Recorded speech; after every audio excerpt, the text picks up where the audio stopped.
I think this is going to be one of the most, if not the most important live streams that we've ever done. I think you're going to understand why this war took place, and it's a perspective that I haven't seen a single Western analyst or journalist or anyone talk about. And it's just, when I cracked it, I was like, I had my mind blown twice, right? And some of you that have watched the documentary, you remember about the gas, you're gonna pick up on where I'm, you're gonna understand where I'm that we're picking up where we left off, and it's gonna blow your mind, really. Like, anyway, we should just dive right in, okay? So we've got people tuning in from, okay, well, I can't read that. Leeds from Germany. Someone's in Antarctica. Cool. We've got people in Brisbane. We've got people in Oregon. We've got people in Pakistan, Colorado, Tasmania, Liverpool, Hungary, Malaysia, Arizona, Montreal, Beijing, pretty much everywhere, right? Pretty much everywhere. So we've got a couple of thousand people watching. Please make sure you hit the like button, okay? Come on, guys. Like, we're over 400,000 subscribers. Do I have to explain this still? Okay, let's just dive right in. All right. I swear your mind is going to be blown. You think I'm hyping you up just to hype you up? I promise you, your mind is going to be blown. You're not ready. You're not ready. You're just not ready. Okay, you guys see this on the screen? Yeah, you should be able to see that. Okay.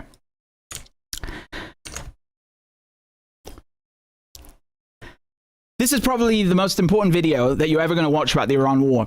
And you're finally going to understand why the United States started this war. And I'm going to officially coin the term the petro gas dollar, or the LNG dollar. You heard it here first.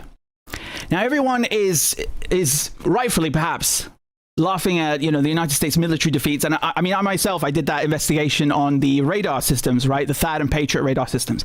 Now, let's put the military humiliations aside, and we'll talk about the F-35 shortly. Let's look at the geopolitics. Let's look at the oil and gas, because everyone is completely misreading this. No one seems to understand what the United States is doing, and they think Trump is an idiot, and he is. But when I cracked this whole thing, I don't think it's Trump who came up with this, obviously, but the United States in general, I think we don't give them enough credit for being devious enough. Like, there's theft and extortion and imperialism, and then there's this. So you guys remember this documentary that I made, the mini-series, right? The hidden reasons behind the war on Gaza. And I explained in it, and you can see in the documentary how these US officials, like Condoleezza Rice and others, going back decades, they were saying, well, the United States needs to make sure that Europe doesn't rely on European gas anymore, right? And they succeeded in that. They succeeded in that. So if you'll recall, before the Ukraine war started, right, Russia used to give, that used to be the #1 source of European gas, right? So what the United States did is they executed a coup in Ukraine. They provoked Russia with NATO expansion, and then they put all of these sanctions on Russia. And now the United States replaced Russia as the #1 source of gas for Europe. So they made Europe dependent on the United States instead of Russia. Okay? Look, this is from the EU themselves. Okay? This is, I mean, it's astonishing. You see that highlighted in green? That's the United States. Okay? That's the volume of gas imported in 2021, right? In billion cubic meters. It jumps from 18.9 to 56.3 to 79.4. And of course, Russian gas has gone from 41% of so total EU energy importing from Russia was 41% in 2021, and now it's 6%. So they dealt with Russia, okay? They destroyed the Russian competition. That's gone. And they solidified United States or American control over Europe. Now, in the last days, what did we see? We see this South Pass gas field being bombed, and of course, this is the largest gas field in the world, and it's shared by Qatar and Iran.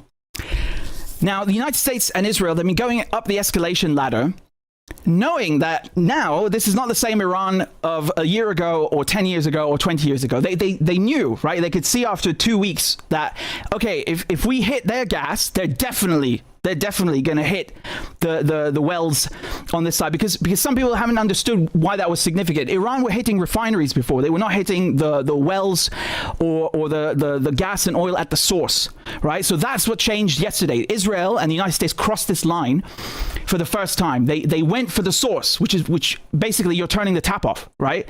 If you can't access the source because it's been destroyed or blown up or you know, it's basically inaccessible, you can't send it to anyone, right? You can't refine it, you can't do anything.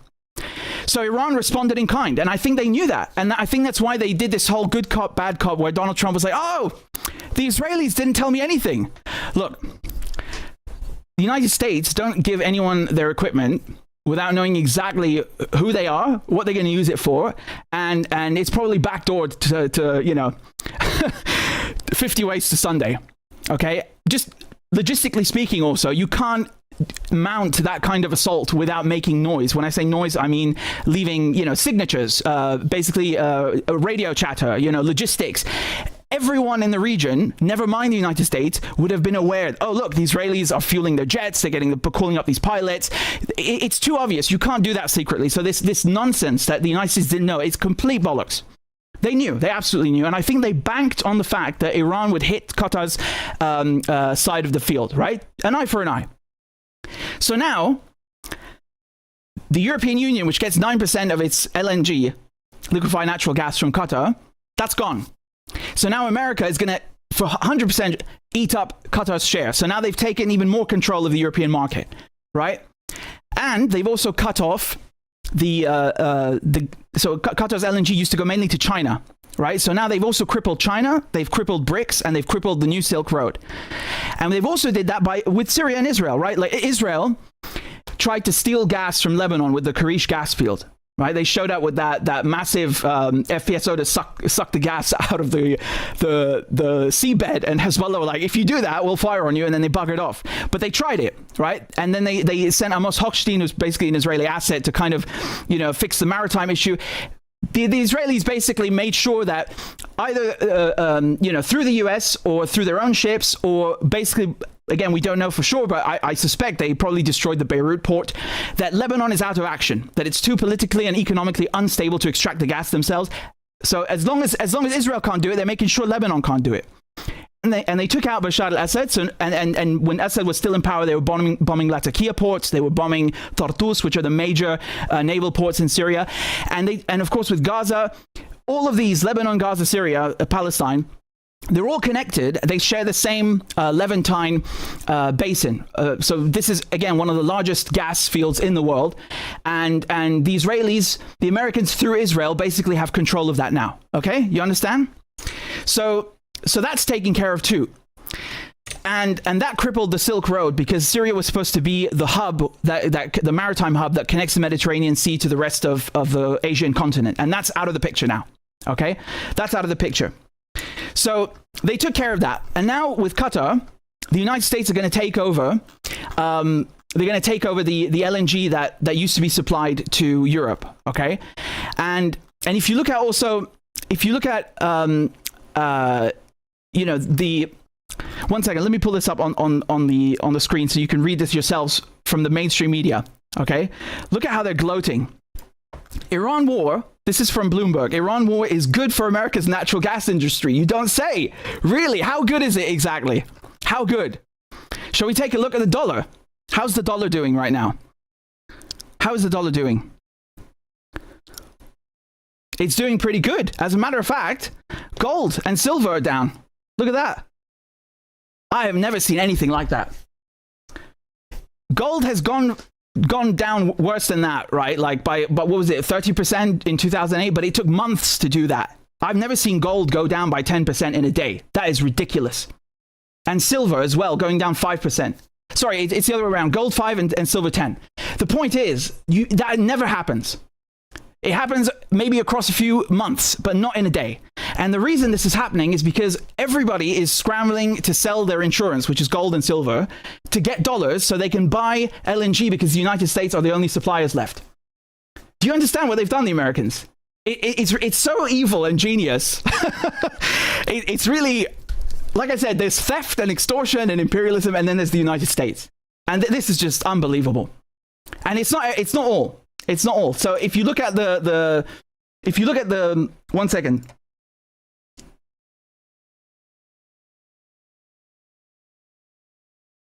Yeah, so if you look at this Maritime Action Plan, which just so happened to be introduced a month ago. It's called the Maritime Action Plan, MAP. So the United States introduced this a month ago, and they're forcing all of their LNG ships to switch to American-made ships, okay?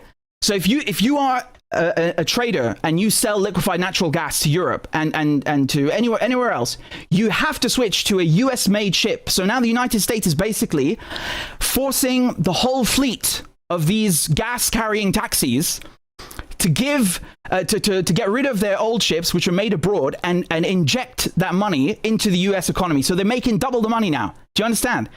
There's no flight of capital, and it stays inside of the US circuit. Unbelievable, right? What a racket. It's unbelievable, right? Here it is from the New York Times. I mean, like, I'm stunned no one caught on to this whole racket that I'm laying out in front of you. It's unbelievable, okay? This is from last month, yeah? New rules designed to encourage domestic shipbuilding. Yeah, encourage domestic shipbuilding. It's a very nice way to put it, right? So the Trump administration issued rules that require at least 1% of the natural gas shipped overseas to be carried on US-built tankers in 2029, okay? They generally favor more open arrangements. Yeah, what that means basically is they want to save as much money as they can, and that's why they're claiming that it's impossible and they can't do it. It's possible. It's just that they don't want to do it. But for the United States, if you zoom out and you look at this macroeconomically, you know, as an empire, this is very, very good, you know, because you're basically solidifying US energy dominance. And you have to remember the US, they're the #1 exporter of LNG, and they're the #1 producer of oil. So they've got everything going for them right now. And by the way, do you want to guess when they became the #1 exporter of LNG? It's after Ukraine. Right? Just a coincidence. It's a pure coincidence that it happened just after Ukraine, right? It's nothing to do with blowing up Nord Stream and the sanctions packages, right? Nothing to do with that. It's just a pure coincidence. The United States is, you know, Trump is chaotic. I mean, these people, man, these people. Right? And it's not only that. Donald Trump is also introducing a bodyguard fee. You may have noticed he's been saying things like, well, you know, we want to get through the Strait of Hormuz, and we'll if you, for a reasonable price, we'll even come with you, right? Like, he literally said those words, okay? For a reasonable price. He said those words basically that any ship or any country can pay the US Navy, like bodyguards, to get them through Hormuz. And you might be thinking, well, Trump is not going through the Strait of Hormuz because the Iranians, they're kicking the Americans' asses, and, you know, it's too dangerous. And yes, I think that's correct. But you don't understand that this, right now, this situation is driving up the price of LNG so high that the United States are making a goddamn killing. They're making a killing. Look at the shares of the companies look, this is Venture Global, for example. You notice the two spikes, where the two spikes are? Do you want to take a guess what these dates are? That's right now. And that's last year when they bombed Iran in 2025, in June. Right? How about Shenry Energy? Same thing, right? ExxonMobil, through the roof. Why is ExxonMobil through the roof when their oil well just got blown up in Qatar? Turns out the Qataris have been investing in Texas with ExxonMobil.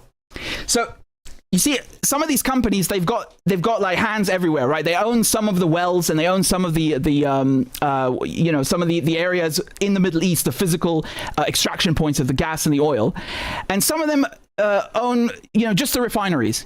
The ones that are, you know, purely about extraction or production, their shares haven't gone up a lot. I think it's 1%, right? But the companies that are you know, refiners, those that specialize in LNG, their shares are through the roof. And you know, this sounds perplexing because the price of oil is going up as well. I'll get to oil in a second, but I'm just trying to impress upon you the point that all of these stocks are going up, right? All of them through the bloody roof, which doesn't make sense, right? If you listen to the mainstream media, because they talk about, oh my God, it's an energy shock and it's an energy crisis. Yeah, but this is not the United States of 2003. This is not the United States of 1973. This is the United States that is the #1 exporter of refined fuel and the number one exporter of LNG. They're energy independent. And they're solidifying their dominance over the planet right now. They're switching from the petrodollar to the LNG dollar. Well, switching is perhaps not the right word. They're combining both of these things. You understand? It's extraordinary. It's bloody extraordinary.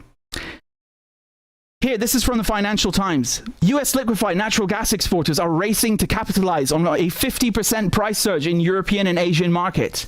So you see how gas is not like oil. Gas prices go up for us in Europe. They don't go up for the Americans, right? It's a very good situation for them. Very, very good. What a racket! I've never seen anything like this in my life. And I cover this shit for a living. Oh my God, right? Triggered by the conflict in Iran. Not triggered by Washington, which started a conflict in Iran. That's a funny way to phrase it. Which knocked out supplies from LNG powerhouse Qatar. What a shame. What a terrible coincidence. Oh my God, look at all this money.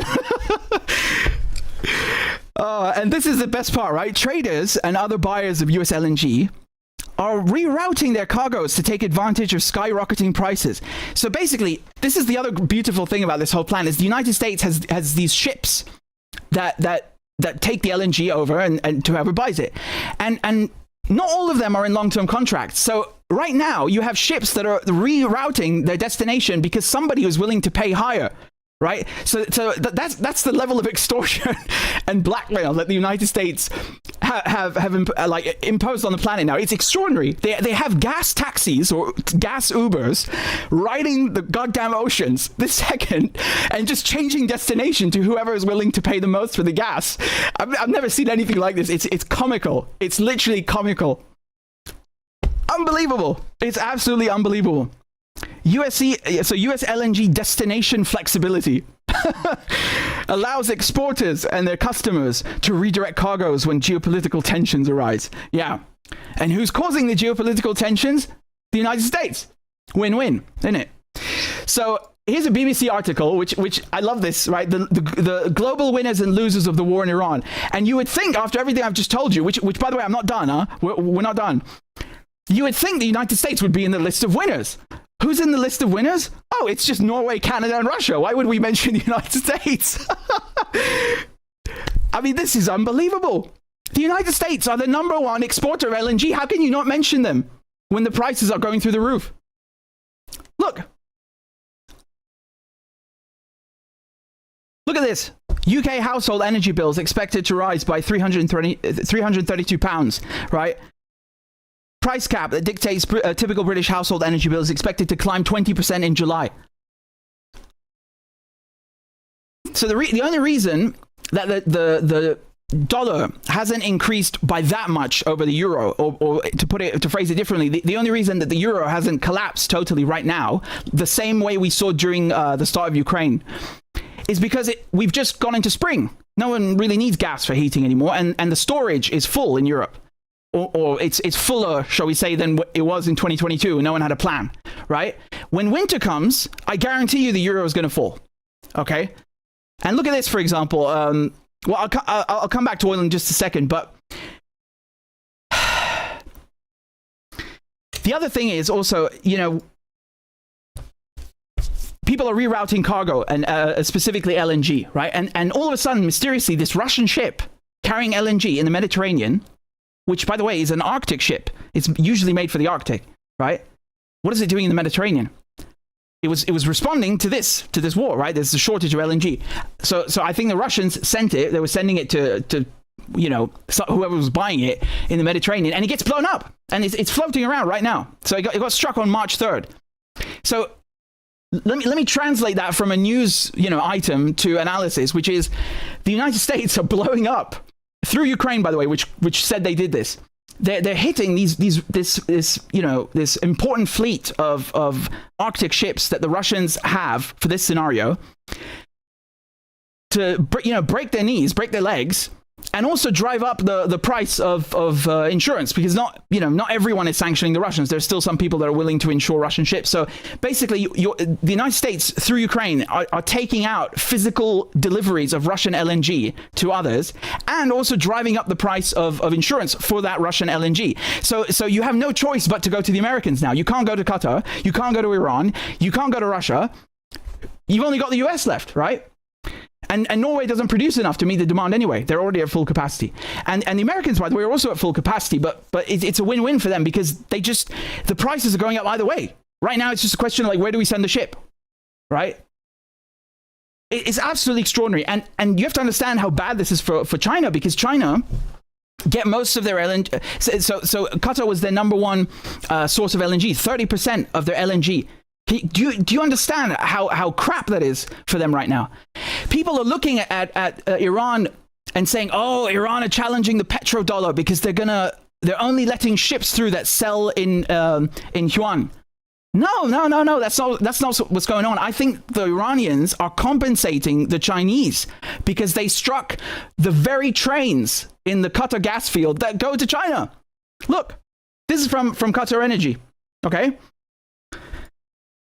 This damage will take up to 5 years to repair, and will compel us to declare long-term force majeure, which is basically like there was a war, there was a hurricane, we can't deliver. Cancelled contract, we can't deliver.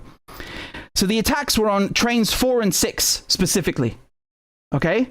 So that's approximately 17% of Qatar's exports. Train 4 is a joint venture between Qatar Energy and ExxonMobil. Train 6 is a joint venture as well between Qatar Energy and ExxonMobil. So, for the Iranians, they were trying to hit ExxonMobil and Qatar, right? Both of them, because they want to punish the Americans and they want to punish Qatar for hosting US bases. But inadvertently, they've hurt the Chinese, okay? So they say 3 to 5 years to repair. The impact is on China, South Korea, Italy, and Belgium. Okay, so I think that's the reason that they're also getting this through the Mejlis now, through the Iranian parliament, that not only oil but anything that goes through the Strait of Hormuz has to be sold in yuan. I think it's compensation for this. I really think that's what's going on. I haven't seen a single bloody person, make the connection between these two things. I haven't seen anyone talk about this, and people are wondering, well, why? What about the price of oil, right? How is that good for the United States? Again, this is not the United States of 1973 or 1979 or 2003. When you have price of oil going up, I told you the US is the number one exporter of fuel, right, of refined petroleum. So, okay, the price of oil goes up, right? Okay, the United States have to pay more to get that oil over to America. But once they've refined it and they're ready to sell it back so it can actually be put into a car or put into a machine, they'll mark it up. So it doesn't matter. It's a win-win for them. You understand? It's a win-win either way. People at the pump are going to pay more. Like, the average person is screwed. But for the United States, geopolitically speaking, as an empire, they are dominating the fucking planet. And no one seems to notice. It's driving me crazy. And also, you have to remember, they took Venezuela a few months ago. Do you really think the timing of that is a coincidence now? The United States basically have a strategic petroleum reserve in the form of Venezuela now, which again has the largest proven reserves of petrol, of oil, anywhere in the world. Okay? And so the United States have that as a backup. And their refineries in the Gulf are made for this heavy sour crude. Anyway, so they control the whole pipeline, and it acts as a backup in case the world economy is screwed. And again, they're crippling China through this, because most of Venezuela's export of oil, of crude, used to go to China. So do you see the power play that's going on here? Okay, the U.S. Look at this. The US control Europe now. They control all of Europe's energy needs. They've crippled Iran, and they've crippled Qatar and the region, and they've got Israel, the enforcer, taking care of all of this here. Remember, also in the Golan Heights, there's oil as well, right?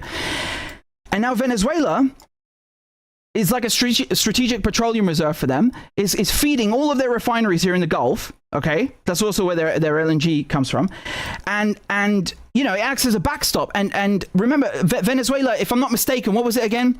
How much of their petroleum used to go there?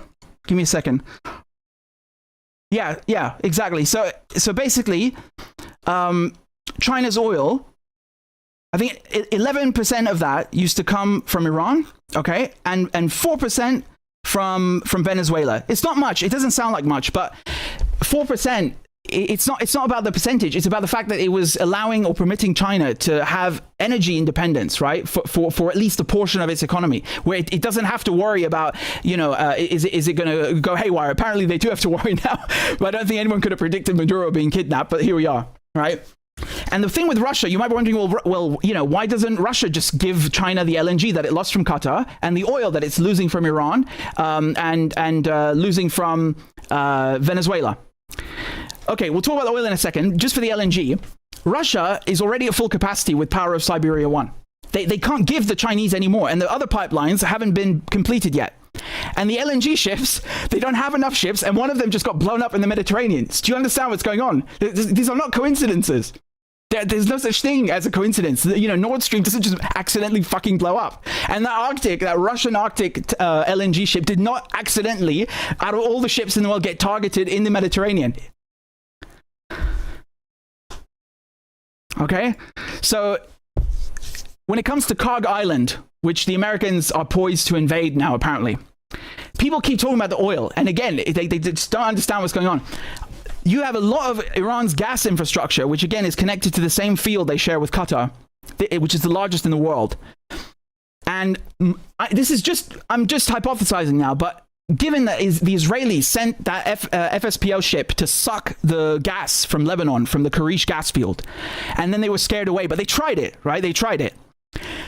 I don't think it's too far-fetched that the Americans might try to set up some of those ships just far enough that they're away from Iranian artillery and drones.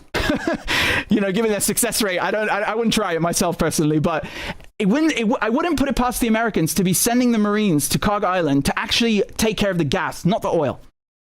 You understand? It could very well be that they just want to disrupt Iran's energy needs, because remember that Iran consume most of their oil. Most of their gas. They export half their oil, right? So half of their oil they consume. The rest, 50% is exported. And if I'm not mistaken, most of that goes to China, right? But at a discount, if I might add, 90% of that goes to China. 90%. So Iran's 50%, the 50% of oil they export, 90% used to go to China. Now they're letting the ships through, but once the Americans, we don't know what's going to happen in the next couple of weeks. That theater of this conflict hasn't really kind of fleshed out yet, or hasn't really been fleshed out. But the Americans, maybe they just want to screw the Iranians in terms of Kog Island, because that's where they process most of their oil, and cripple them economically, or just in terms of their domestic energy consumption. And both for gas and oil they could do that. But I think maybe they might be trying to steal the gas and or steal the oil. I mean, when you send 5,000 Marines, the Marines are kind of built for this job of they call securing a position, which is really just stealing the oil, right?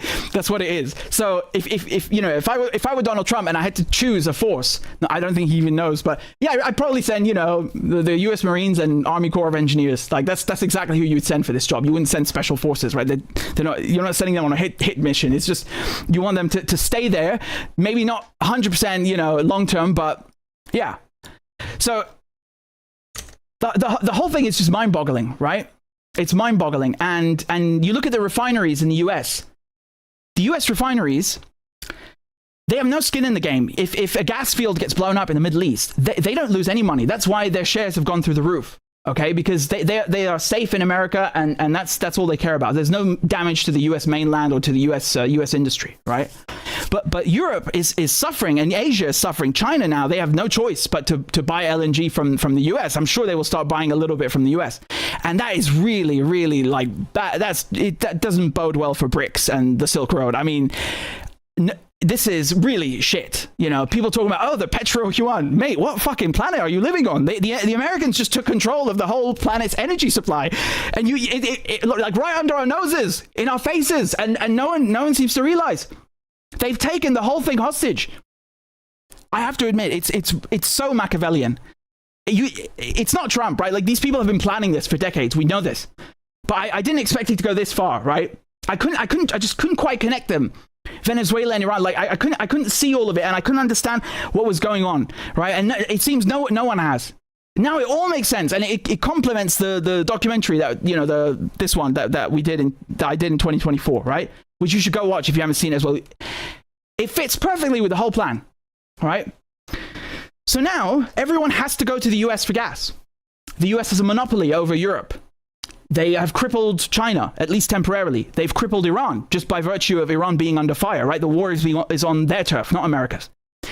And now they've driven up the value without having to invest anything, really. And I mean, the money that they're losing in the war in terms of, you know, the radar systems, do you think they give a shit? You know, if I were in their shoes, losing even 10,000 troops or whatever, and losing all of the radars, and even being kicked out of the Middle East because NATO have just been kicked out, is worth controlling the planet's energy supply. I mean, it's strategically speaking, it's not even comparable. It's not even comparable. The trade-off is nothing in comparison. Nothing. They're deindustrializing Asia and Europe. All these companies now have to go to the US, not just to buy the gas, but because they can't afford the rent and they can't afford to keep bringing the you know, oil and gas over at these prices. So it's cheaper for them to just go to America. So now the Americans have not just marked up the prices for whoever's willing to buy it abroad, but they've encouraged everybody else to come to their base, right? And inject that money and invest that money in their economy and keep it in that closed circuit. So it's a win-win-win-win-win situation. Unreal. Absolutely unreal. Now, of course, for gas prices, like I said, they're not going up for US consumers, right? Gas prices, I'm talking about natural gas. I know in America, like, you know, people say gas, they talk about gas station, like at the pump. That is going to go up, yeah. But again, for the US as an empire, they don't give a shit about you. I mean, like, you know, they don't give a crap about the average worker. For them, it's worth a recession or you know, even an administration. Like, imagine tomorrow, you know, for some reason the government collapses and then another one takes place. It's worth it. It's worth it for these corporations to have a little bit of political instability or, you know, a little bit of public outcry in order to control or have energy dominance over the planet. And, you know, someone might make the argument, well, if the price of oil keeps going up, then that's going to hurt the United States eventually. Yeah, that's true. But everyone's economy is going to shrink, and the United States will still be the number one. So that's the counter argument I would make. Again, it's a win-win-win-win-win situation. And now, of course, this is a plan that the Americans have hatched. It doesn't mean that it's going to come to fruition, right? Tomorrow morning, we might all just die in a nuclear holocaust. Like, I have no idea what's going to happen, right? But like, as of now, as I'm speaking to you now on March 20th, they seem to be winning like I've never seen on a geopolitical level. I mean, this is some 5D chess shit, like, if I've ever seen it, really. And you know, from Iran's perspective, they're winning militarily. They've humiliated the United States like 50 ways to Sunday. I mean, the aircraft carriers, the F-35s, the radar systems, what's left, right? They've humiliated them. But again, the trade-off here, and I think this is why Donald Trump sounds so erratic. You know, they keep changing the reason for the war. Like, one second, oh, it's the nukes, and then, oh, it's the democracy, and it's the protesters, and, you know, they're just religious fanatics. Like, every second, it's just gibberish because they don't want to tell you the real reason, which is the energy dominance, right? And the reason they've lifted sanctions on Russia, you know, this 30-day waiver, and on Iran right now in the last hour for 30 days, it's not because they like anyone. They just, it's like a pressure valve. They're trying, you know, to buy time as they take over the planet's energy supply. They're buying time just to make sure the whole economy, the whole world economy doesn't crash. That's all it's about. And you know, I've just seen like some Israeli journalists like going ballistic. Oh my God, the Americans are giving Iran 14 billion. Like, you fucking moron. Like, they don't understand anything. They don't understand. Like, they're so dumb and narrow-minded. They can't even grasp the bigger picture, you know? Like, as if the United States gives a shit about it, giving Iran anything except death and destruction. Like, I mean, look at them. They're bloody bombing them. Okay. Only an Israeli could come up with that line, honestly. So, you know, that's where we're at. And honestly, I mean, you have to give the Americans credit for this maritime action plan. Like, it's the most American thing I've ever heard of. Like, not only we're going to control the world's LNG, we're going to make all the ships be American, built in America, so we make double the money, right? It's so American. It's so bloody American, right? So, like, any LNG tanker that's not certified to US security standards, it's not allowed to export LNG. So basically, they're making And by the way, for oil, there's a tax as well. I forgot to mention, and not just oil, actually, any cargo, but of course it affects oil.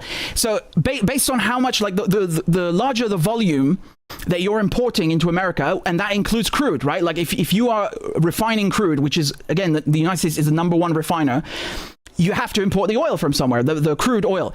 So all of these ships that are bringing in oil to the US now have to change over to US-made ships. Otherwise, they have to pay tax on the volume of oil that they're bringing in. So either way, the US wins, right? They either get the toll or they get the ships made in America. It's so fucking American. I've never seen anything like this. The level of extortion, like multi-layered fucking blackmail. It's just, it's something to behold, really. Only the Americans could have come up with this shit, right? They make the East India Company look like amateurs. Amateurs, like complete bloody amateurs. And of course, you know, in this whole war, the United States is safe, right? There's no US civilians being hit, or US companies, or the industrial heartland of the United States is 100% safe. Like, it's a win across the bloody board. 100%.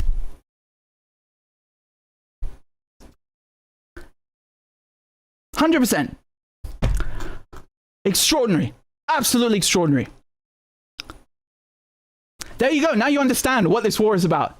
Now you really understand what it's about. Forget this nuclear bullshit. Forget the democracy. We always knew that's rubbish. But now you really understand what is going on. This is, I think, the most important video you'll have ever watched on this war and on geopolitics. Send it to everyone you know. Because you're never going to get this on mainstream media. And I haven't seen a single other analyst anywhere in any language giving you what I just gave you. Laying out the whole picture from A to Z. Again, look at this map. They've crippled Russian supply to China. They've crippled Russian supply to Europe. They've crippled Iran and the Middle East. And now everybody has to go to America for their oil and, for their gas. And of course, they've got the oil in Venezuela now. And who knows what they're going to do with Kharg Island. But, you know, win across the bloody board. It's extraordinary. And even right this second, as we know that gas prices are going to go up in Europe, the European Union still refused to lift sanctions on Russia because, of course, they're controlled by the United States. Why the fuck would they lift sanctions? Anyway, I think my point is well taken. You're welcome. It's crazy, isn't it? It's absolutely crazy. Sorry, I just want to look at the comments for a second.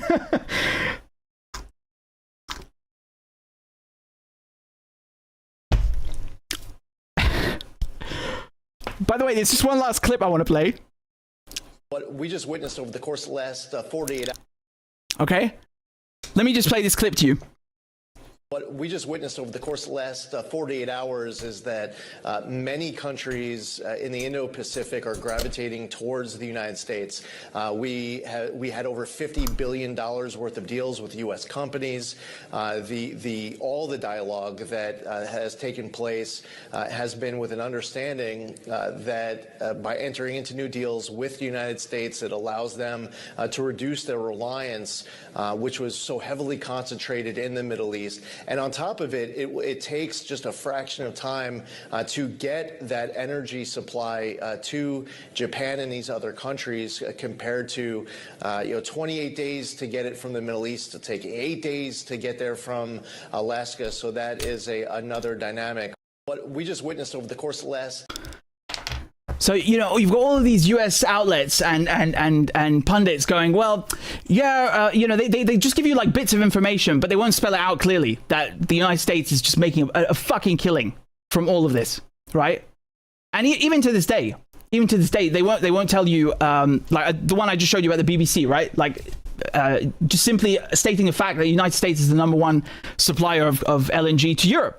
Europe is dependent on the United States for that. They can't even state these simple basic facts that would give you, you know, sort of like an understanding of, oh, okay, so you just switched Russia for the US. That's what's going on. No wonder the US wants this war to keep going. They want sanctions to stay on Russia, etc. They can't tell you that, right? I mean, and here's the oil, by the way, right? You can see how it's going up for everybody else, except not that much for the Americans, right? Not on the same level. Not on the same level. Right? It's never quite on the same level for them as everybody else. And this is Trump when he said, effective immediately, I've ordered the United States Development Finance Corporation, DFC, to provide at a very reasonable price, right? Like he's I mean, it sounds so ridiculous, right? The president of the United States saying, offering a bloody service like this. Political risk insurance and guarantees for the financial security of all maritime trade, especially energy traveling through the Gulf. This will be available to all shipping lines. Okay? So what he's saying is the United States is offering a worldwide bodyguard service for these ships, right? So you got to pay higher prices for LNG. You got to pay higher which profit the United States profits from. You got to pay higher prices for oil, which the United States will also have to pay, but then they'll just mark up the refined fuel when you have to buy that. And that's why you pay higher oil prices.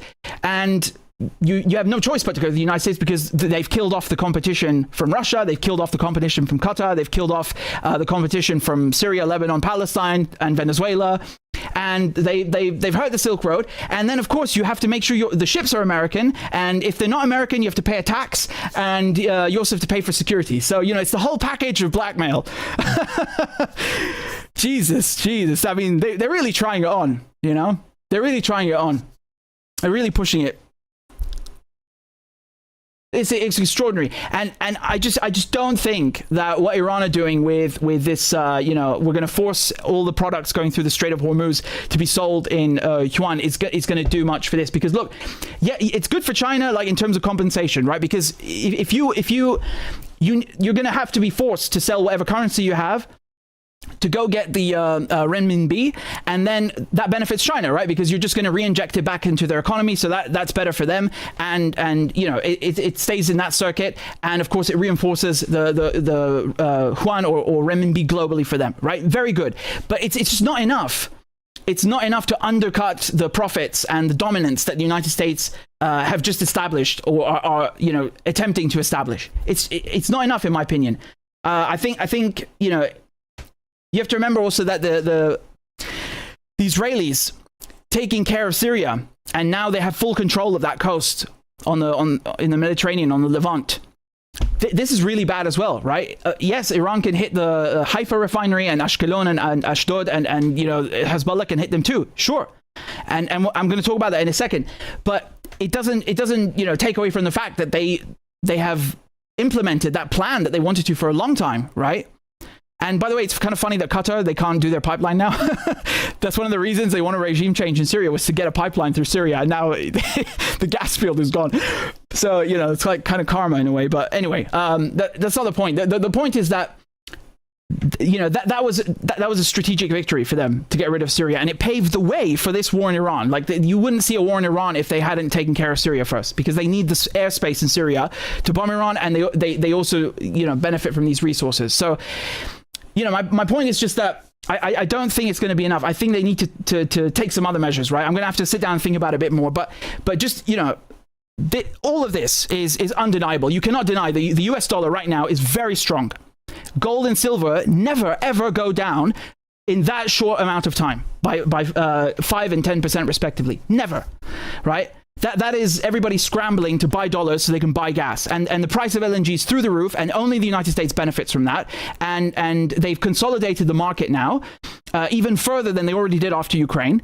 These are all facts. I mean, you can't argue with these things. There's numbers and maps. I mean, numbers and maps, right? What a phrase. But seriously, like, you can't argue with these facts, and you can't deny that this is going to hurt China, and it's going to hurt everybody who is not the United States. Right? How much it hurts them is debatable, but it's not good. You can't look at this and tell me, the United States are losing the war. It doesn't look that way to me. They're getting humiliated in terms of, like on a tactical level, yeah, definitely. But strategically speaking, geopolitically speaking, I'm not seeing it. I'm just not seeing it, right? I'm just not seeing it. And I think, honestly, you think I would, you think me, like, I would hesitate to tell you the United States got their ass kicked? No, this is some Machiavellian shit that they're pulling off, right? It's really like, this is like a room full of board executives. You just know, like American Psycho, like Christian Bale. It's that type of people, like these vampires, that sat in a room and planned this shit, like probably in the 1980s already. Yeah? Like Project for a New American Century type of crap. It's this, right? I can't prove it, but I just know it. I don't know who planned it in America, but I know that it's been planned. These are not accidents, right? Right? Blowing up Nord Stream and all this stuff. They're not accidents. And the same for the Beirut port, I would wager, right? And the same thing I would wager for the gas field. I think they knew that Iran will have no choice to do an eye for an eye, and they knew that Qatar is going to get hit, and they don't give a crap about. You think the United States cares about Qatar? Besides, like I said, the Qataris and ExxonMobil, who own those specific trains in the Ras Laffan gas field, they have money invested in Texas. So actually, right now, Qatar are going to make a killing in Texas. Do you understand? They're not really losing anything. They're, legally speaking, they're not bound to the contracts they signed because it's a war, right? You declare force majeure, too bad. And then the United States comes in and says, hey, I got all the gas, baby. And you can't accuse the United States or sue them in court for, market interference because there is a war on. And, Qatar's field got blown up. They had no choice but to cancel it.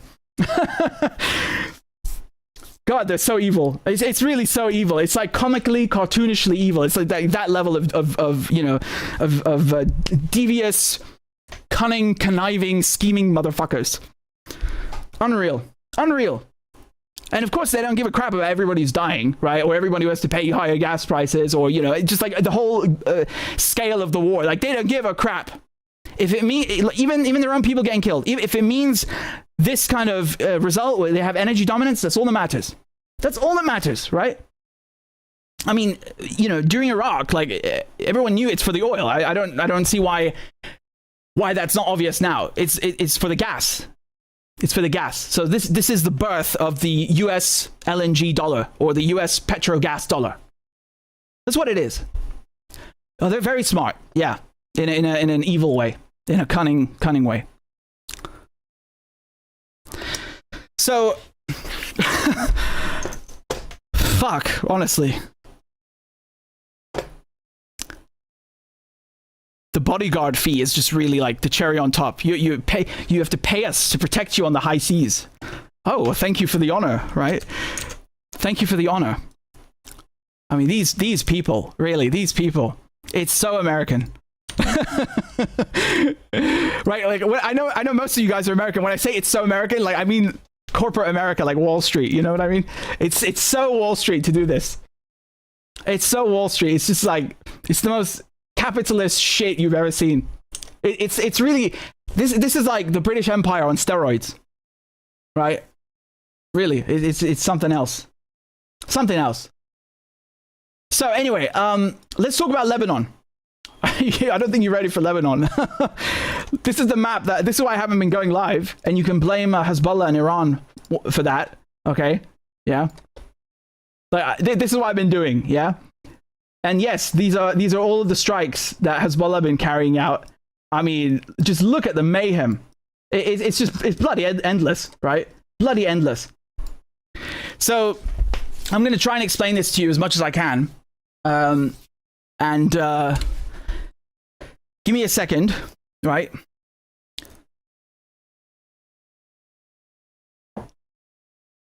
Thank you also to everyone who's supporting the show on PayPal and Patreon.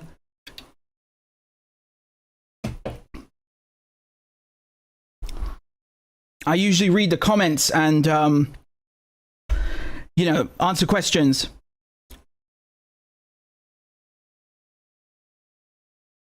And I haven't done that in a while, actually. So I'll try and do that this live stream when they come in, okay? But thanks to everyone who's supporting the channel. So I'll try and explain this as best as I can, right? So I already did that update last time about the Lebanese front. This is the second part of that. And it covers more or less everything between March 12th, 2026 and March 17th, 18th, right? I know that it's March 20th, but I was certain that if I include what happened today and yesterday, I'm never going to be done, and I'm never going to stream again, and I'm going to die mid-cartography. So I need a break, okay? And if someone's to blame for why I'm not live streaming as much, it's Hezbollah and Iran, because they won't stop, and my maps never finish. So look, so this is what's going on in Lebanon. Okay, let me try and give you an overview of what is going on, like on the ground. What is the fighting about, right? So the Israelis basically, you know, I've put these zones in red, and I know it's very, very faux pas in cartography not to include a legend, but because this is a video and it's interactive, I think I can make an exception for myself. You know, in the French school system, they drum this like into our heads from like 12 years old about cartography. Yeah, like you have to start making maps since 6e, you know, and you know, not having a legend is a bloody, it's the #1 crime. But again, I think I can make an exception because I'm explaining it orally. So what I've done is I've made these red boxes. And now you have to understand that these kind of overlap, okay? But what they represent, these are the units or the areas of operation where certain Israeli units or divisions are deployed. Okay, so this one, for example, the Western Axis, okay, if you want to call it that, or the Coastal Axis. This is traditionally where you have the 146th, right? So that's mechanized, armored. And, you know, second one, so this area here going from, you know, roughly from Stula all the way to, you know, Malkieh. That's usually 300th Brigade or 91st Division, right, infantry. And then the third axis up here. So this area, you can see it sticks out up here, right? They call it specifically here the finger. I'll come to that in a second, but just like kind of flanking it, yeah? So going up, this is the third axis, right? You have the 91st there as well, and then the 98th here on the fourth axis, and then the 210th here. Now, they've been moving some of these around, right? These are not fixed 100%.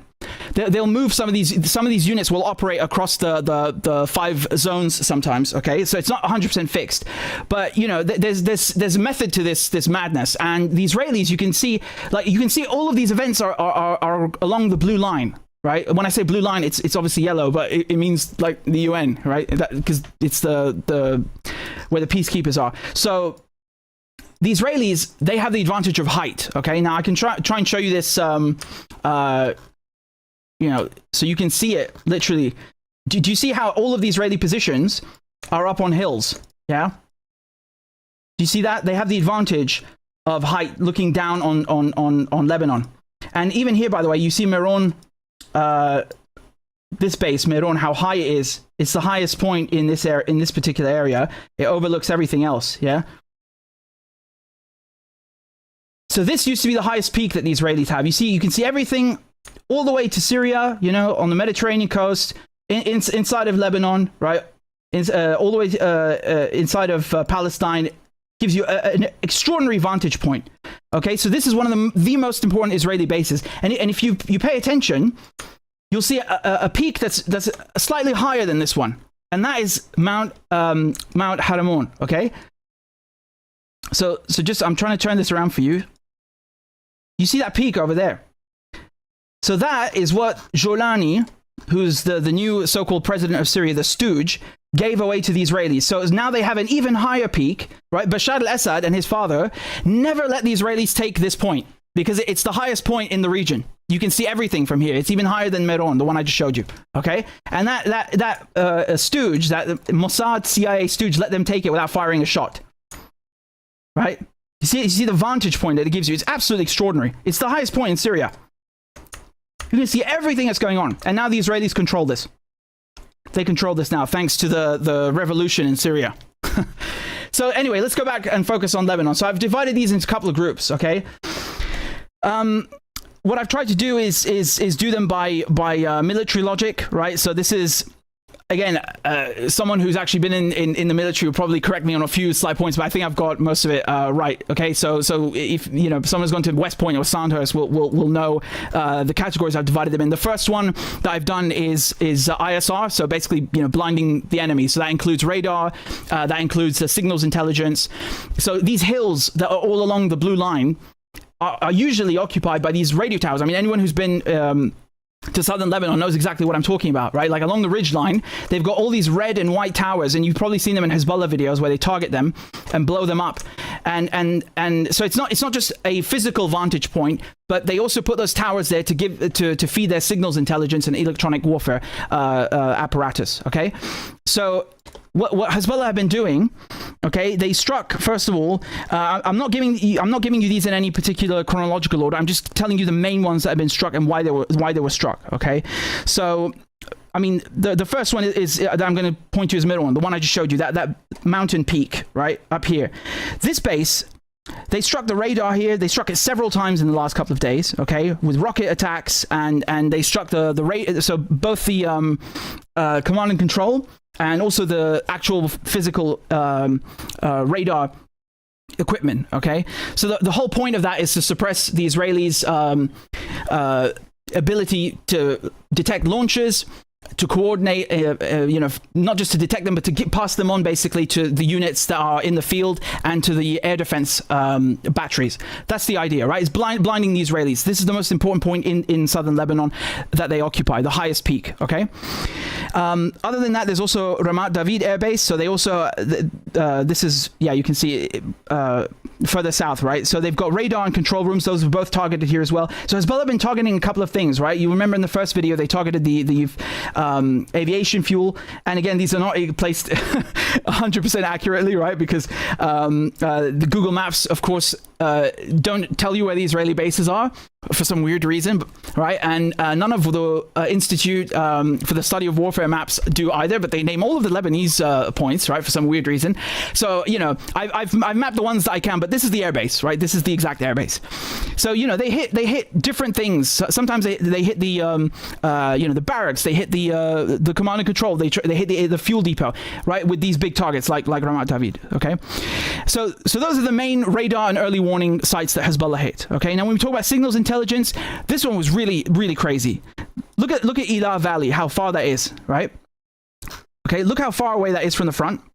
This is like 175 kilometers, okay? So you can see I've used for signals intelligence, I used the all-seeing eye, right?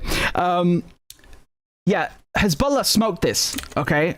I mean, someone filmed it, right? Some Israeli drove past this and filmed the destruction to these satellite communications systems. And let me just show you the video a second. Yeah, here it is, okay? הנה, תראו מה הולך, פגעו פה ב...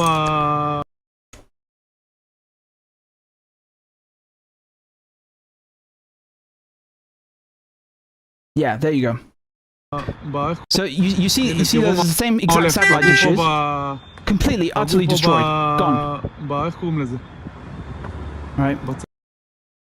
That's what they used to look like, and that's what they look like afterwards. And by the way, I want to give a shout out to Thomas, right? Thomas Keith, who does excellent work, and you should definitely follow him, right? He's a top lad on this topic, and Iraq too. He's really, really good, right? So I want to give a shout out to him, and I'm going to have him on soon so we can do these updates together, right? I think it's going to be very, very, very interesting, very nice. So that is, I mean, I put it under signals intelligence because it is, but honestly, you could have placed it under strategic as well, right? Because in terms of how important it is. You could have easily done that.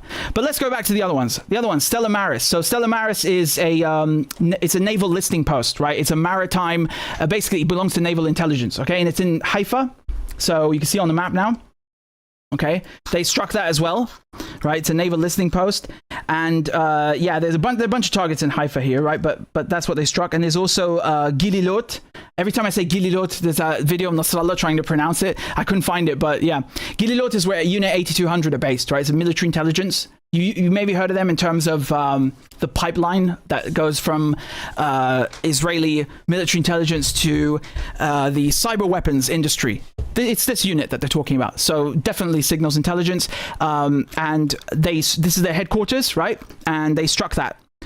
Another one, Yara base. I think I'm saying that correctly. Again, you have to understand a lot of these names. They used to be Aramaic. And in Arabic, they've been kept as they've always been for the last 2,000 years. But of course, the Israelis who cannot speak Aramaic or Arabic and can't pronounce any of it because they're Europeans, they changed the names. And then it's written in Latin. So you've got, it's gone from Aramaic and Arabic to bastardized modern Hebrew, quote unquote, and then to Latin. So normally I'd be able to pronounce it, but I just don't know. I don't even know what it was originally, right? But I think it's Yara base. So this is where you have the 300th Brigade that are headquartered, right? So that's on the ridge line, okay?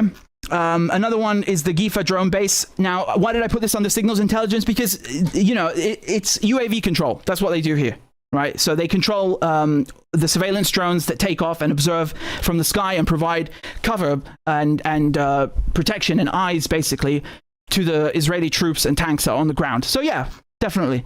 And then you also have the, these Hezbollah, the resistance caught these troops moving around in the field, right? So the 869th and the 91st, right, deployed in the field, and they work in not counterintelligence, in signals intelligence. So they got them, right? They specialize in intelligence collection, and so they hit them while they were on the ground. Okay, and they work also. If I'm not mistaken, they were working in Marun Ras area. So yeah, it's correct. So let's move on to command and control. Okay, command and control, these are basically the nodes that make up, where the officers are usually, and basically analysts receiving information from the signals intelligence or the radar systems I just showed you, and then passing that on to the troops that are in the field, okay? And we'll get to staging points and barracks in a second, but in this category, this is C2, okay, command and control. So Nahariya, that's the first one, okay? Hezbollah, I mean, they've struck it multiple times, right? You have to understand some of these places have been struck like 6-7 times in the past week. Nahariya is one of them, okay? It's right on the blue line. It's the first place, right? So it's the first town on the blue line, occupied town, I should say. So you know, you've got UNIFIL headquarters that are right here. This is where the UN are in Naqoura, right? It's where my parents used to work. And right after the blue line, the so-called border, the ridge, you've got Nahariya. Okay, so that's been struck multiple times. That's where the headquarters are of the Liman battalion. Okay, so that's why it was struck. That's the importance of it. Then we've got Kiryat Shimona. Kiryat Shimona is, again, that's one of those bastardized names. I think it means Qaryat Shimona, which means the village of Shimona. That's right after the ridge, okay? And it's been struck multiple times, like endless times in the last week. You've got also there based the 769th, and that's a brigade that's in the 91st Division, right? That's why they struck it. Then there's Jatun base. That's 146th. So that's one of the main units, main forces operating here. Again, it's right after, not very far from the blue line. And then Ain Zetim base, that's where the 3rd Alexandroni Brigade are, right? They struck that as well. And then you've got the Golani Brigade, which you guys might have heard of as well, in Shraga camp. That was struck. And then all the way over here, right? You can see south of Haifa, you've got Athlete base. This is where Shaitat 13 are headquartered. So Shaitat 13 are basically elite Israeli naval commandos. Okay, sort of like Navy SEALs, if you will. So they struck this, Hezbollah as well. They struck that. And then there's Yiftah. So that's the 11th Brigade headquarters. They struck that as well, right? That's getting close to the Golan Heights in Syria. And then Khiyam. Khiyam is very, very important, and you'll see why in a second when we get to the ambushes. It plays a central role in all of the fighting that's going on. And geographically, it makes perfect sense. So I'll come back to that in a second. But the reason they struck it is because the Israelis have been entrenched in Khiyam for a long time. They used to operate a prison here during the Lebanese civil war and torture people here, right? But they're still entrenched in there, and they've been setting up these command posts inside of the municipal building and the detention center of the prison, the famous Khiyam prison. So that's why it was struck. And then there's also Biranit 91st headquarters. I mean, just if I can take a breather, this list is not even halfway done, and all of this has been struck in the last week. Do you see how insane this war is? You will never see any of this on mainstream media.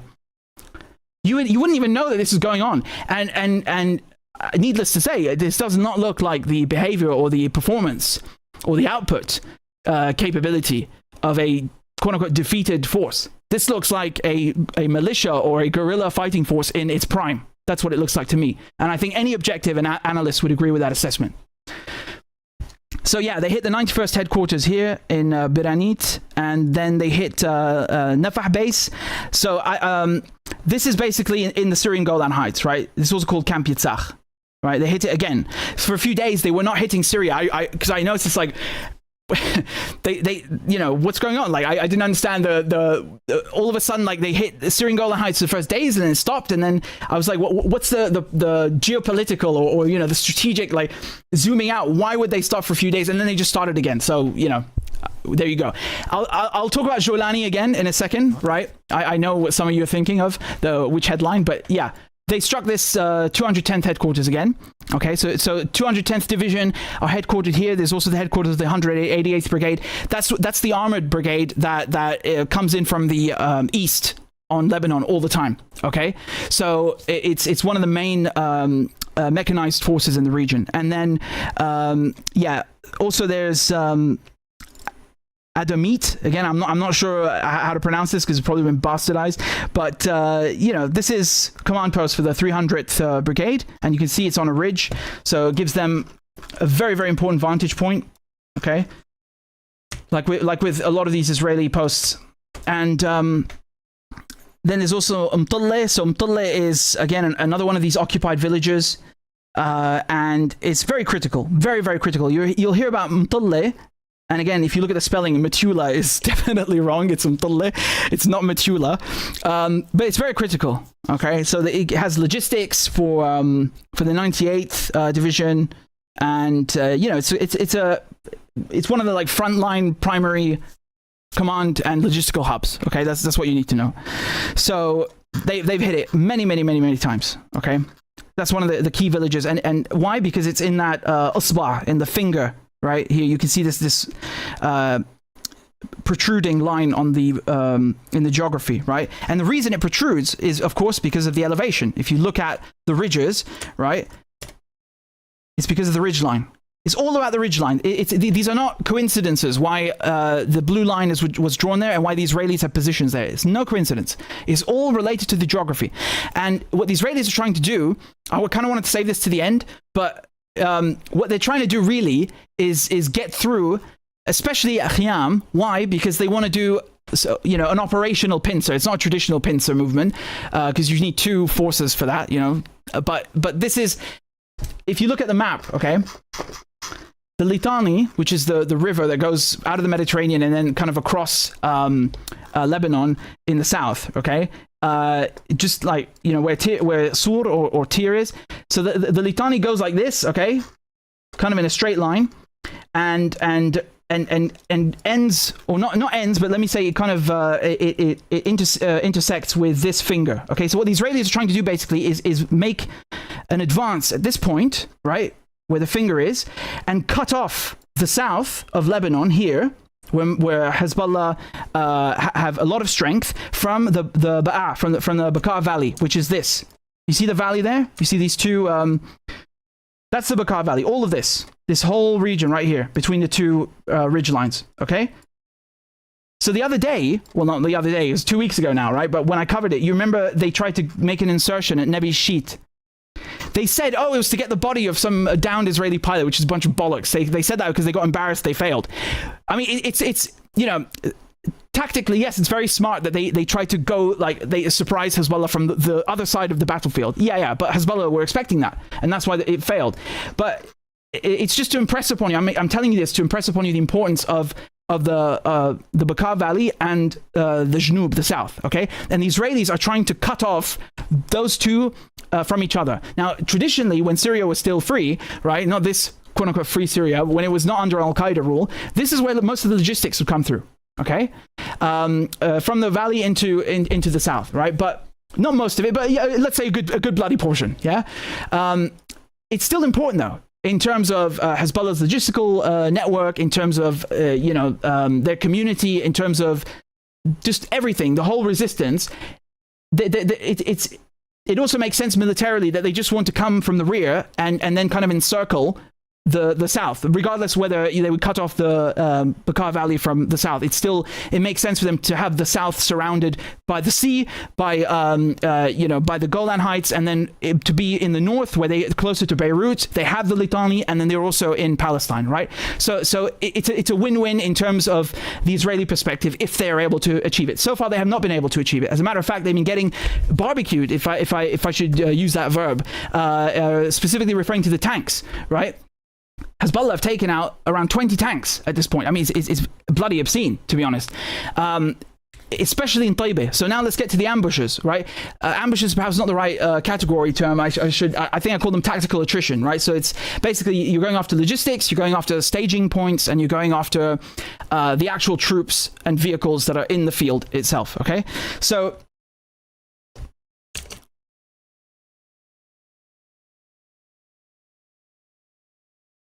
yeah, so you should be able to see now.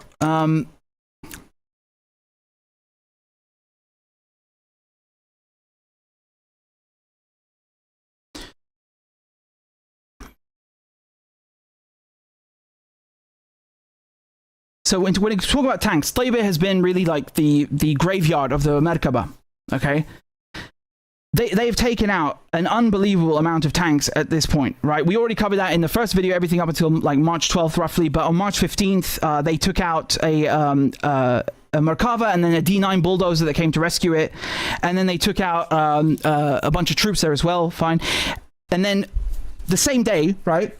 Another D9 bulldozer taken out with an ATGM with an anti-tank guided missile, and that was just 15 minutes after, right?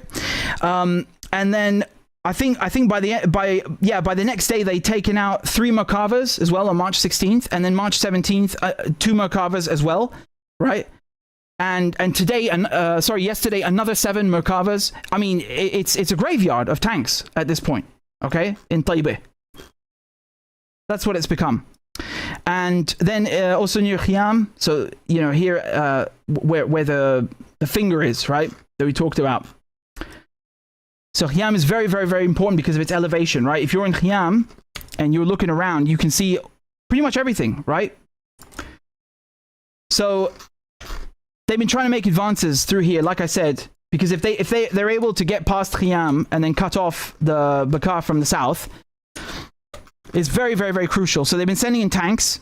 They've been taken out as well. At least 2 tanks there. And then in Jel al-Am as well, on the other side here, another 2 Merkava tanks. That was on March 14th, right? So really from one end of the battlefield, right, all the way on the coast and all the way to Khiam, they're projecting firepower with ATGMs, and there's nothing really that they're able to do about it. And now there's a video, and again, I don't know if I'm going to get in trouble for showing it, right? Which is bloody outrageous and ridiculous that I have to say this, but because it's perfectly legitimate, you know, news footage. But there's a video of the tanks being taken out, and I'm going to show it to you anyway. And I don't give a shit because it's important, and it illustrates exactly, you know, what I'm trying to the point that I'm trying to make in terms of what's happening on the battlefield. So take a look. Right, so they've highlighted these tanks, the Merkava tanks, as they're advancing in red, okay?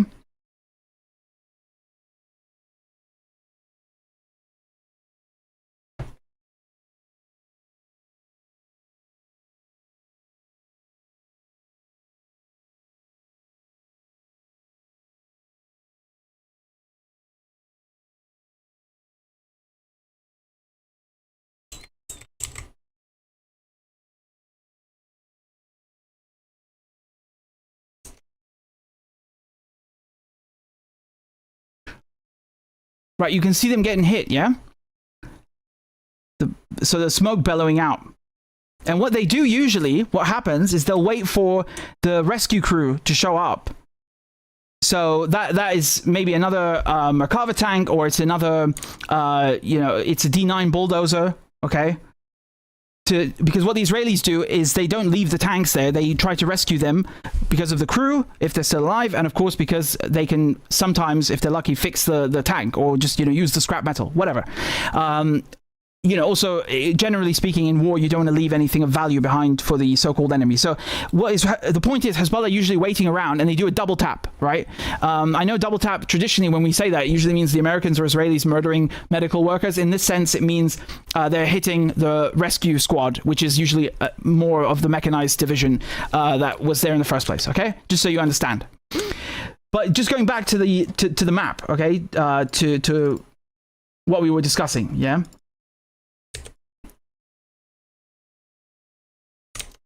So just to show you more of what's been going on, okay? The staging area. So the Israelis, and this might sound a bit this might sound a bit illogical or confusing. Like, why would Israeli troops gather in a position where they're exposed and then get fired at? Well, you know, the problem is with warfare in any army is you have to assemble at some point, right? Like, you have to get, it would be chaotic otherwise. So you have no choice but to get your troops together in one place and then, you know, do the mission. Or carry out the objective.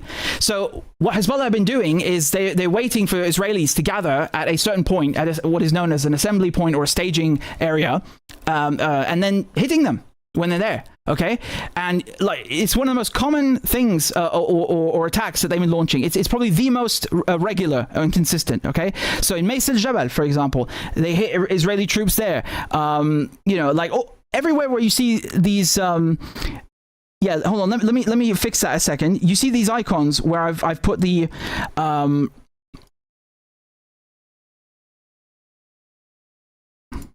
I've put these icons with the swords that are clashing. So everywhere where you see these clashing swords, that's where they've hit an assembly or area or staging area. Okay, all of these. See, I'm making it flash on the map. All of those. Right. So that includes Manara over here. Manara outpost, okay. Hadbat al-Ajal, okay. Blida in Adaysa as well. Adaysa is one of these. Is one of the points where they've had the most. Right, so Khazan Hill over here, that's the town of Adaysa, and Khalat al-Mahafir. So you can see the Israelis are assembling where they have high ground, okay, because that's how warfare has been conducted for you know, for centuries, for forever, right? You always want the high ground, but Hezbollah is still able to get them, okay? So almost every single day you're seeing stuff at Khalid Mahafir or in Khazan Hill, okay? And then here's well Jabal al-Wardi, Rabb al-Thalathin, right? And then Blida, as I said before, Jibya Point, Avivim, Marun Ras, Zara'id, I'm guessing that's the right name. Again, I don't know if it's bastardized. Blot Outpost, you know, all over the bloody place, right? Even Menachim, all over the bloody place. And then you can see in the background, you know, I've turned the map around, yeah. So Lebanon is now to the rear of us with this angle. But you can see I've put these truck icons where they've hit logistics, okay, and that's also another important point, because you don't just want to hit the actual troops themselves. You want to make sure they can't get food. You want to make sure they can't get you know, fresh supplies or equipment or weapons or ammunition, whatever it is that they require in that particular operation. So logistics, of course, is the backbone of any army, and that's why they've been hitting these points. So Hezbollah hit Amiyad base, for example, right there. They've hit Liman, which is on the other side over here, right? So Liman is important because, you know, it's the backbone of the 146 logistics. Shlomi is right next to it. So, you know, you might be thinking, well, these look like towns, they look like settlements. Yeah, and what do you think Israeli settlements are? They're basically militia outposts. So you know, everything they accuse Palestinians of, every Israeli accusation is a confession. So when they say, oh, you're hiding weapons inside of that hospital, or you're hiding weapons in this residential area, these settlements, these Israeli settlements, were placed here on purpose to act as a buffer, a military buffer against the native population, right? American, you know, European settlers in America did the same exact shit. That's why you have tons of places called Fort blah blah blah, right? You know, they would build these colonies to create a border, an artificial border against the native population, and the Israelis have done this in Gaza as well, right? Exact same thing. These settlements are the most militarized. They have, you know, ammunition depots and barracks in the bloody place. It's so, you know, again, it's pure hypocrisy, but that's what it is. That's what it is. Okay. Goren is another one. There's another important assembly point, but also does logistics. Okay. And then right next to it, you have got Gornot Hagil. Right. Again, I don't know if I'm I'm saying the bastardized version of that name or not. Here's another very, very, very important one, which is all the way in the rear, and this is the headquarters of the 7200 unit. Okay, now I put this under logistics because they do repairs for a lot of the mechanized the Israeli vehicles, right? So yeah, I'd say it's logistics, definitely, right? If you're impeding their ability to repair, that's logistics. So yeah, and there's also the Beit Lid barracks, right? So that's basically, I think Nahal and paratroopers do that, yeah. And then in the Golan Heights, you've got a Snobar or Tsnobar. Again, I don't know which is the right pronunciation, but it's in the Syrian Golan Heights.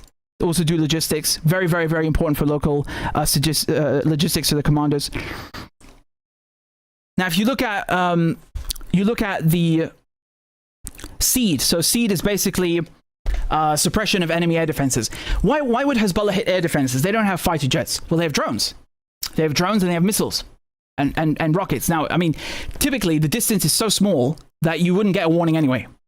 Okay? If Hezbollah are firing a rocket, it's so low and the distance is so short, you wouldn't get the Israeli settlers would not get a siren anyway. Now, for missiles that, going all the way to Elah Valley or to Haifa, etc., you might, right? But ideally, you want to make sure the Israelis can't see. That's why these Hezbollah are taking out the radar and early warning systems and signals intelligence. And also, they will take out the actual air defense sites that would shoot down the missiles. You understand? So that's what SEAD is. That's what this category is about. Okay. So that's why they took out, they struck Ain Shemer, right? That's a huge missile air defense base, right? They hit it with drones, okay? And you can see it's all the way in the rear. So you hit Ain Shemer, and you're basically gonna take out any defense for Qaysariya and Beit Lid and also Haifa, okay? And then also in Qaysariya itself, they took out an air defense battery with missiles, precision missiles, right? I think Netanyahu has a spot here, right? He lives somewhere here. I think he probably chose Qaysariya or Caesarea, right? Because it's named after the emperor Caesar. Probably, that's why he chose. I don't know. It's just maybe a coincidence. Anyway, and then there's another place called, again, I have no idea if I'm bastardizing this, Ma'alot Tarshiha. What a name. Yeah, so they struck that because it's got air defense. They've struck it multiple times, right, with precision rockets, precision missiles and rockets.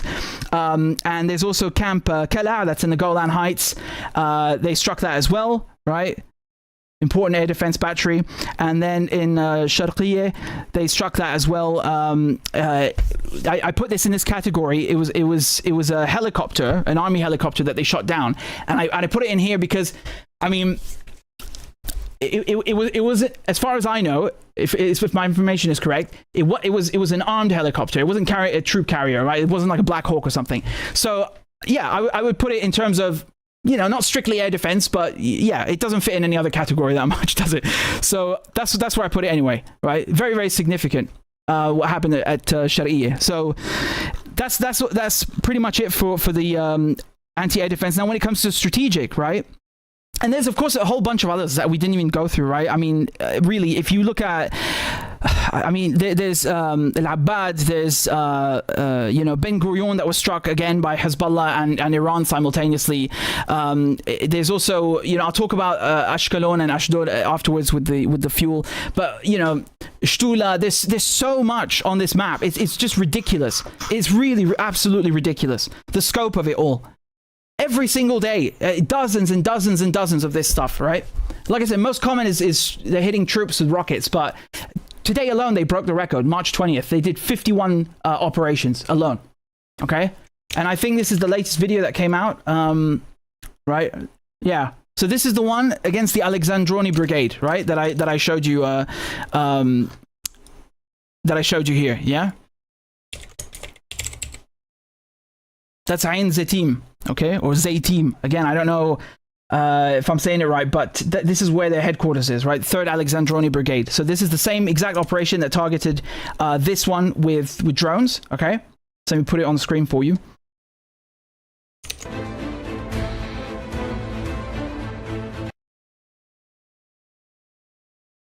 It's kind of rare to see the tunnels themselves, right? We don't always see that kind of footage. But yeah, It's obviously relevant to the report, even though I might get in trouble. I don't know why I should get in trouble because it's absolutely ridiculous. But you know, yeah, you can see some of the drones that they launched on it. Yeah. So that's why you want to clear the air defenses. You don't want anything to be shot down. You want to clear a path for anything airborne, whether it's a missile or it's an attack drone or a swarm of attack drones, and make sure that it actually hits the destination, right? And you also want to overwhelm the radar systems and the air defense systems to have to choose, right? Because if you start striking multiple places, they have to choose. Like, what do we protect? Do we protect the strategic stuff? You know, the radar and signals intelligence, or do we protect the settlements? This is the whole, you know, it's part and parcel of the whole warfare package of trying to saturate and overwhelm the enemy. That's what it's about. So many of these places, I mean, just yesterday was it, right? Hold on, let me get my list out. I have like a document with 20 pages, literally 20 pages, and I'm not done, of every single strike, of every single operation, right, by date.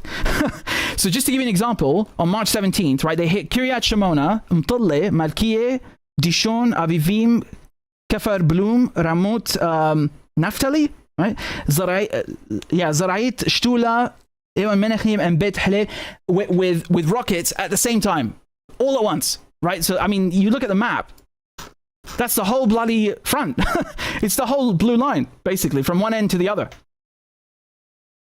So that, you know, it's just one example of saturating the Israelis, and many of these were double taps as well, I should add, right? But anyway, just continuing with the strategic ones, okay.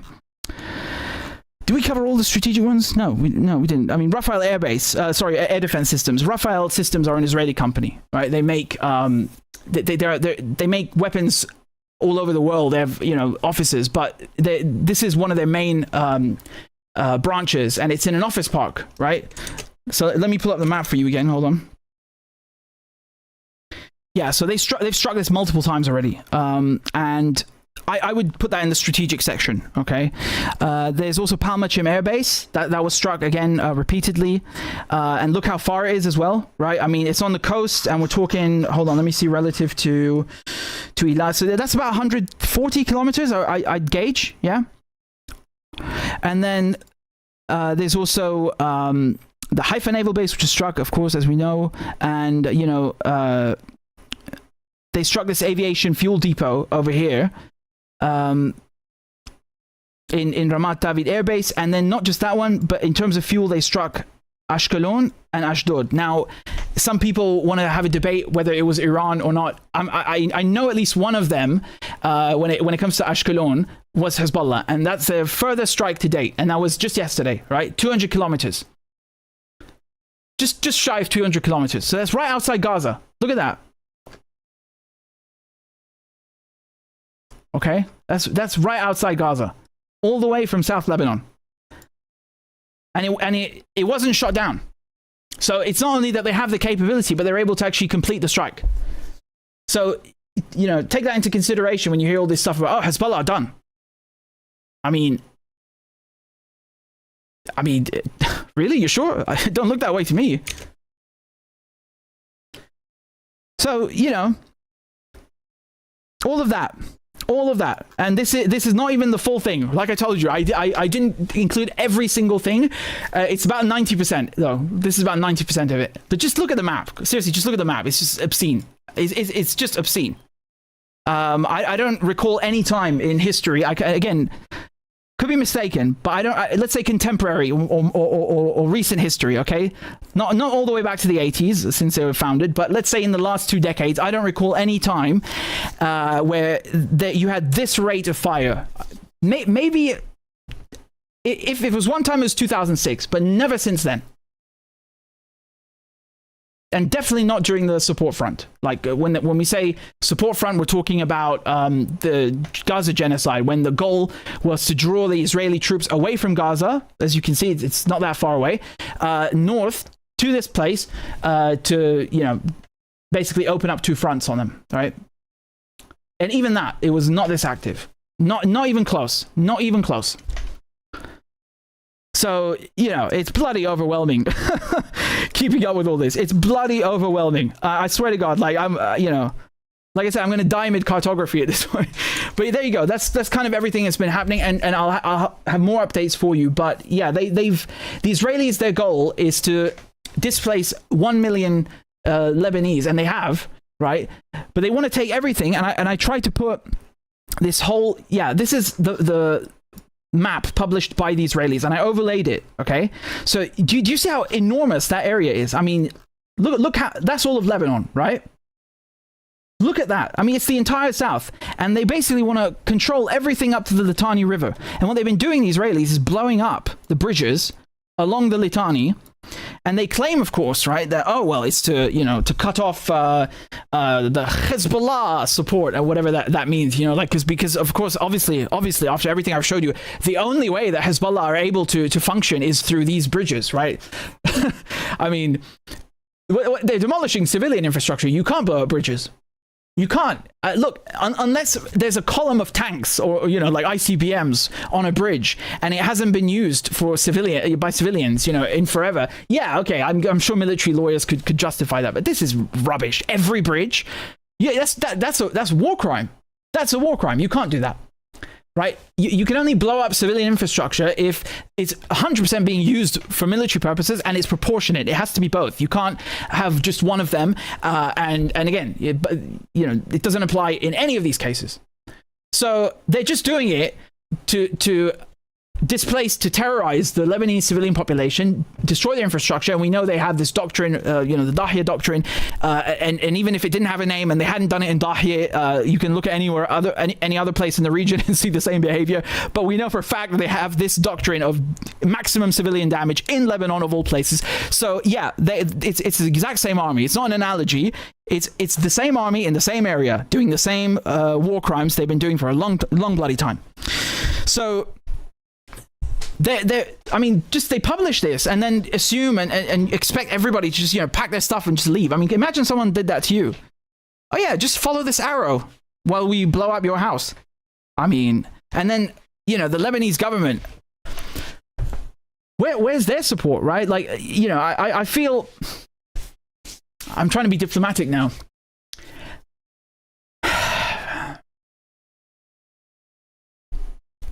They're more like a Washington government, to put it mildly. I think you all know what I'm trying to say, don't you? Yeah? But the point is, the Israelis, they think that they can, they can keep prodding this front, okay, that I've shown you with the 5 zones, and get through at Taybeh or Khiyam, and then cut off, drive all the way along the Litani, this line here. Right, that's why that's why you've had so many tanks being blown up at Taybeh, at Khiyam, and around Fatima's Gate and so on. Like this area especially, right, is a tank graveyard here, especially because they're trying to get through and then cut off the entire south that you see highlighted in red. That's the goal, okay? But this is, I mean, that's the military goal. But this map is ethnic cleansing, right? When you're telling the entire civilian population to just leave. So far, the Israelis haven't managed to get in or to get through at any point on this map. I mean, I did see. I think they built an outpost like a little bit. Where was it again? You'll what the Israelis try to do is set up like small forward bases wherever they get in. But I mean, if we're speaking generally, no, they haven't been able to get through anywhere. Okay, I think it's very, very obvious now with over 24 tanks taken out, that Hezbollah have dominance over the IDF, over the occupation on this front. I think even the Israelis would agree. And I've been reading a lot of their posts, by the way, right? On Hebrew Twitter, or modern Hebrew Twitter. And they're very angry, right? And a lot of them are saying what I'm telling you, that, oh, we thought Hezbollah was defeated, and turns out they're not. Here, I'll play you a video from an Israeli settler. Okay. Die. Hold on a second. Put it up on the screen. And I suppose the video speaks for itself, doesn't it?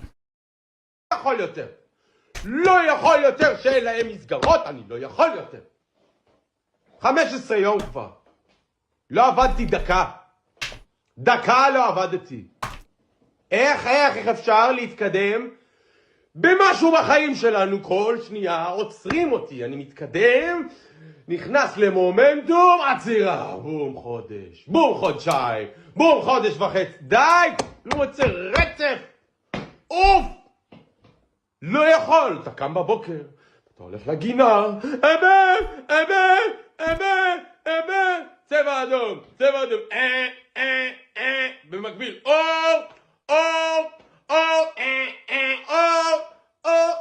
כל היום, 5 פעמים אתה קם בלילה, מתחיל יום חדש, ועוד פעם,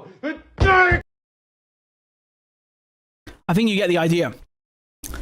Like I said, you don't get warnings often because of the short distance, and even then, now after, you know, Hezbollah been hitting all these places, and the Americans have taken hits across the THAAD and Patriot radar systems, which again is more related to Iran, but still Hezbollah have long-range missiles as well now.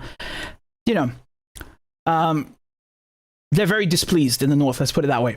But yeah, I think that's everything for now, and we'll leave it at that until the next update for the Lebanese front. So let me talk about Shaitanyahu, about Netanyahu being dead, and this is pissing me off, and I'm really getting angry about this.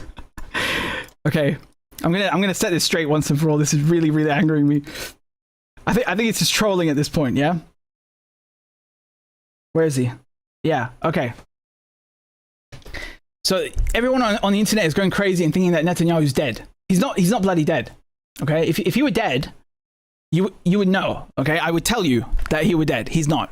And I think this is just hopium, right? You know how there's copium? This is hopium. And people are so frustrated that they want it to be true. And there's all sorts of rubbish, like, oh my God, it's AI. And you people have never edited a video in your life, have you? You don't even know what, you don't have the slightest clue what artifacts are, or, you know, compression or noise. It's so obvious. And look, you've had all of these claims, right? Hold on. Yeah. Okay. So look, this is a press conference that Netanyahu gave, and people were saying, oh look, there's just one angle, right? Why isn't there a shot of him in the room with the reporters? Well, here it is. Look, there it is. And then they'll say, oh, but the lighting is not correct. Supreme appointment, right? And then they'll zoom in, and then, like, you know, it's just people going insane. And you know, Netanyahu went to a coffee shop even, and they tried to claim that the date was wrong and everything. Look, and I downloaded the thing in 4K, and it says on it 2026, right? Now, I mean, hypothetically, they could have doctored the video, but that's a separate issue. When you're zooming in on it and telling me it says 2024, and it obviously bloody says 2020 goddamn 6, it says 2026, right? And then you pivot to, oh yeah, but it could be doctored. Yeah, well, that's not the point you were making. It just shows you, like, everyone is watching these things in low quality on their phone. First of all, it's compressed and it's been rendered for web view. And they you know, they don't understand that videos look shittier, and they introduce artifacts when they're in lower resolution, or broadcasting over mobile data or a weak Wi-Fi connection, and they think, oh look, it's AI. No, it's not AI. It's not bloody AI. Okay, the guy is alive, and he even made a video with the US ambassador, Huckabee, who, yes, is a lunatic, but I mean, look. Mr. Prime Minister, I wanted you to know the president asked me to come and make sure you were okay. Yes, Mike. Yes, I'm alive. I checked that, and I'm happy to see that. But he wanted to make sure because, you know, you guys get along too well. I know, and we shake hands with 5 fingers in each hand. You know, but I have to tell you, I'm alive, but I have this card. Oh. And yeah, don't read it. So it's a punch card. Mm-hmm. Today I erased 2 names on the punch cards, and you see how many more to go on this batch. You know what the good news is? My name is not on the punch card.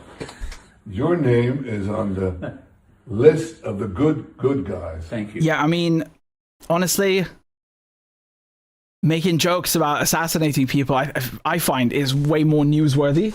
Yeah, but anyway, you know, that aside, you know, you're not gonna look. It's one thing to release fake videos, fine, but getting a US ambassador, even Huckabee, who's a lunatic, to pretend to walk around with a dead person. And of course, to do that, you would need to get the US embassy to sign off, and you would need to get the State Department to sign off, which means you would need to get the National Security Advisor to sign off, and the President and the White House, and the CIA. I mean, you've gone insane. You people have gone out of your fucking minds.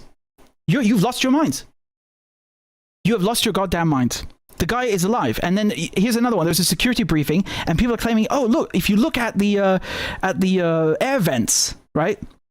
With Israel's defense minister, you look at the air vents, they're not the same size. the chief of Air Force.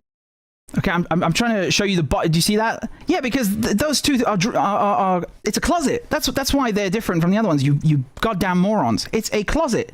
It's so you can put computers in there and an access panel. How can you be this thick? You know, I mean, it's so aggravating to see this shit showing up on your timeline, like as if it's news or something. The guy is not dead. Have you never built any furniture in your life?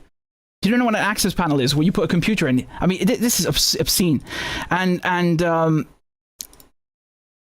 you know, it's just people have gone ballistic, and they even asked the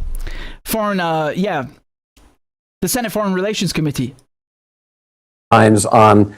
You are a United States Senator. You are privy to intelligence that the American public does not have access to. You sit on the Senate Foreign Relations Committee. So I've got to ask you a question the entire internet is dying to hear the answer on.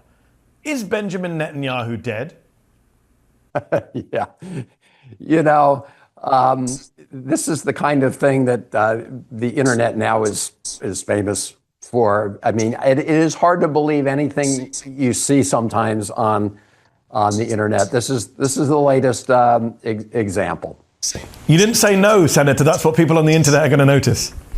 No, he's not dead. Okay, just checking. Okay. And here's another great one. So he's doing a press conference, right? And people are like, well, why doesn't he take questions from journalists? And then lo and behold, he takes questions from journalists. Look. People, they're doing things. Next question, Tom Burridge from ABC News. Sure. Hi, Tom Sufi Burridge, ABC News. Prime Minister, given the escalation of attacks on US allies across the Gulf, given the spiraling energy costs, the high costs in general, the US service personnel killed in this war, many Americans are asking that question, whether you misled their government into starting this war, and for how long should Americans keep paying the price? Well, I misled no one, and I didn't have so to. So you notice how he said, did you mislead, da, da, da, da, da, and then he says, I misled no one. It's direct answer to the question, a direct reference. And no, people are still not convinced. I mean, this is, you know, it's getting childish now. It's getting exhausting. The guy is alive, okay? Here's the best tell. If he were dead, do you not think that Iran, who supposedly fucking killed him, would say so? No? And just today, the Iranian foreign minister was commenting on Netanyahu's speech from yesterday. Do you really think that the Iranian foreign minister is so unserious that he would comment on a dead fucking person's speech? You people have lost your minds. You are lunatics. And I don't even know why this is so important, because Netanyahu is a symptom of Israeli colonialism. He is not a single, it's not just like, you know, you cut off the snake's head or whatever analogy or you know, you want to use. Every Israeli is like Netanyahu. All of them. Okay? They're all like him. They voted for him 6 times already. You get rid of Netanyahu, you will have 50 Netanyahus just like him. Okay? Are we done with this now? He is alive. I'm telling you, he's alive. Okay? Right? And no, he did not have 6 fingers. Again, a lot of you are watching that video in low quality. It's his palm, okay? And I think if he had 6 fingers, he would have grown one by now. But you know, please stop this. This is ridiculous. Okay, he's alive, and when he dies, if he gets taken out, believe me, I'll be the first to tell you. Okay, like the idea that Milakovsky is dead and I would not tell you. It's just, I mean, come on, have some shame, please. Have some shame, guys. Come on. So let's talk about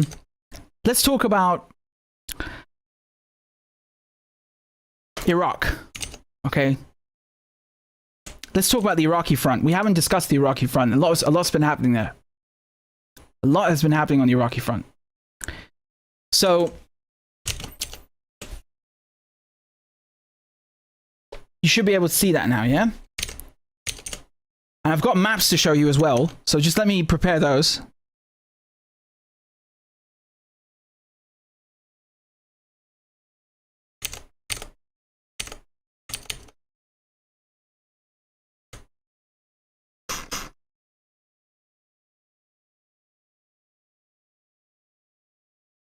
And we've got over 4,000 people watching, so please make sure you hit the like button. Okay, again, don't you guys don't make me repeat this like you know, like we're just starting out on YouTube or something. Come on. Okay, where my maps are so bloody large. I found my way. Right, it's a big Middle East, isn't it? Right. So. NATO, apparently, just been kicked out of Iraq. Yes, it's official. Okay, they've withdrawn all their personnel. Okay, and of course they won't tell you that they've been chased out of Iraq, so they call it posture adjusted. That's how they frame it. Okay, and they refer to it as the safe relocation of NATO personnel from Iraq. They got kicked out. Okay, and I want to take a look at some of the activity. The operations that the Iraqi resistance have been undertaking during the last 2 weeks as an additional support front in terms of the Arab, Iranian, Muslim, you know, the local guerrilla resistance against this aggression by the United States and Israel. Now, there's a lot of stuff, but the main targets, and these have been hit repeatedly, sometimes by Iran, but mostly by the resistance in Iraq themselves. Okay. I want to show you on Google Maps, on my map, what I'm referring to. So the US Embassy, okay, in Baghdad is in the green zone, and the green zone is really enormous. I mean, calling it an embassy is sort of a, you know, it's really taking a piss at this point. You know, only the Americans do this, where they use the diplomatic cover afforded to them under the Vienna Convention to stock up, you know, all manner of spy and military equipment inside of an embassy, which is, yeah, it's legal, but you know, it's really pushing it at this point. And that's why it became a military target. You literally have a CRAM, which is sort of a Gatling gun on steroids, right? They usually put them on ships, and it shoots. I mean, you know, if you know what an A10 Warthog is, you maybe know the sound. It's very similar. Let me show you in a second. But this is the embassy, okay, that got hit. I want to show you on my map. Yeah. So look, this is Baghdad. Yeah, and right on the Tigris, on the river, you've got the green zone. Okay, and I've put the satellite photos together to show you the before and after, so you can see the resistance hit this. Okay, and they took out the radome. Okay, so that's how it was before. That's what it looks like now. Now, I know the angles are opposed, but it's the only photo I could get. Right, they're censoring them, but that's the radome. You see that thing right there, that golf ball, which is you know, it's a portmanteau of radar and dome. So basically, it's signals intelligence equipment. Yeah, and that's been taken out, and so has the CRAM. Right, if I'm not mistaken, they took out the CRAM as well after I had already completed this report. And the CRAM is a bloody behemoth that does this sort of thing. Hold on, let me show you on the screen.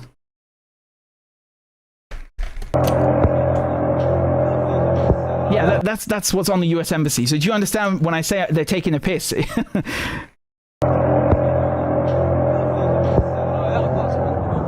I don't know many embassies that have a beast like a CRAM on the roof. I mean, this is an occupation, for God's sake. Right? So you can see here the photographs of the Americans taking down their destroyed equipment off the roof of the embassy. Yeah, they couldn't hide that, obviously, because it's in plain sight, right? And I mean, they've been hitting this U.S. embassy in Baghdad every bloody day. Like, it's uncanny at this point, right? Here it was, fuming, right?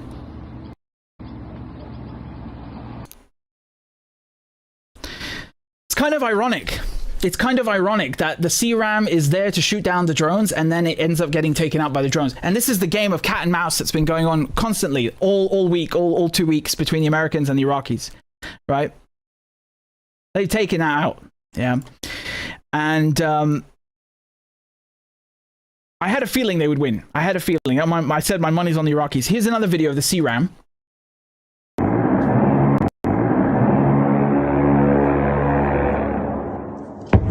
It's like, you know, Star Wars or some crap, you know? Astonishing.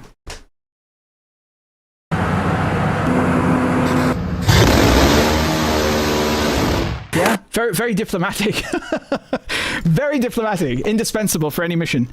So that's what was taken out, okay? That's one of the main targets. The other one is the, next to Baghdad International Airport, you know, as usual, the Americans and Israelis put their military crap in the civilian airport. So this is Camp Victory, you know, Victoria base, same thing. It's a compound that's in the Baghdad International Airport. It's just next to it, just shy, here.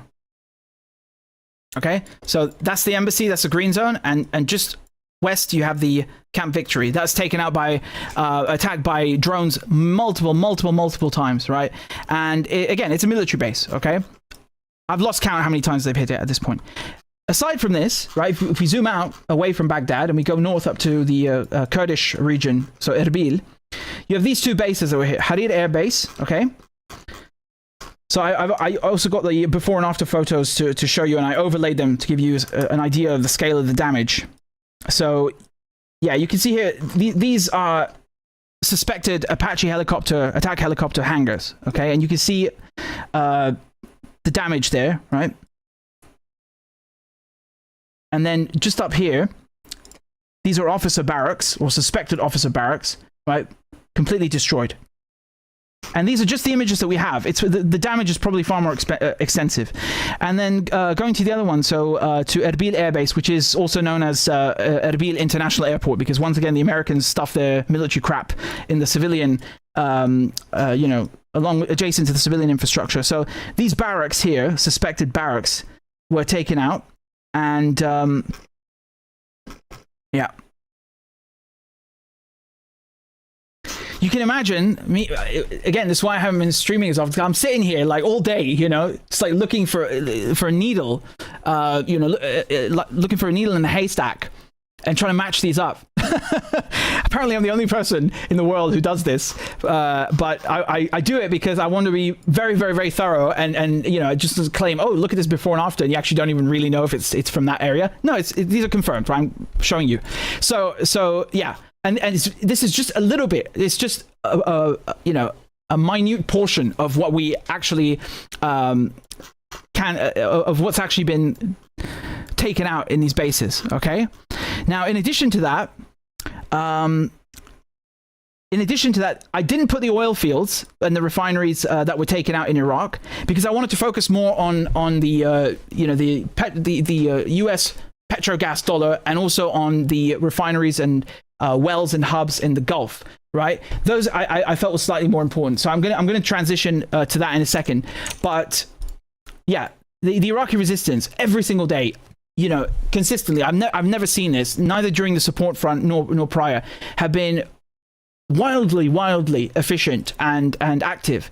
And yeah, this is one of the videos, by the way, from when they hit. Yeah. You can see here, this is first-person footage, okay, or first-person view from one of the drones. And if I'm not mistaken, it's in the green zone. Yeah. We have another one from the airport, but yeah, this is the green zone. So this is where the U.S. Embassy is. And it's, you know, people often say it's larger than Vatican City. That's how big it is. It's an occupation. I mean, really, you could make the argument. I don't think it's far-fetched to make the argument that it's not a legitimate diplomatic mission. And why do I say that? I say that because, yeah, this is definitely the green zone. Absolutely. That's the Tigris, and yeah. So, look, the argument is that, well, it doesn't matter if there's a CRAM, it's a diplomatic mission. Yeah, okay, but who gave you the credentials? It's the Iraqi government, right? Well, the Iraqi government, I mean, you invaded the country and dissolved the Ba'ath Party. So technically speaking, anything after that point is illegitimate because you've been occupying the country for the last 20 years. So yeah, you call it the Iraqi government, but when the Iraqi government said get out of Iraq, you don't listen to them. So, you know, they cherry pick what decisions the Iraqi government takes, right? Oh, diplomatic accreditation? Yeah, we'll take that and apply it to this CRAM unit and the whole green zone, right? Oh, get it out of the country? No, we're not listening to that. We're staying. Yeah, so, I mean, is it really a legitimate diplomatic mission? I don't know. This is something for international legal scholars to you know, opine on. Not opine on, but rather find a concrete solution to. But I think an argument can be made. I definitely think an argument can be made. You know, if you invaded the country in a war of aggression that was illegal, and then you give yourself diplomatic accreditation, I don't think it counts. I don't think it counts, right? In any case, you know, tactically speaking and strategically speaking, in both terms, they've successfully worn down the Americans in terms of you know, attrition and going after the signals intelligence and early warning and the economic objectives. And strategically, they've kicked NATO out, right? I mean, they call it you know, readjusting their posture. They kicked them out. It's just, you know, the phrasing. So that seems to be going in Iran and in Iraq's favor, right? That they've had to leave the country now. Finally, after, you know, 2 decades. Now, let me transition to the bank of targets in the Gulf, because that is really where the bulk of the warfare is happening, at least in the last week, okay? So, yeah, hold on a second.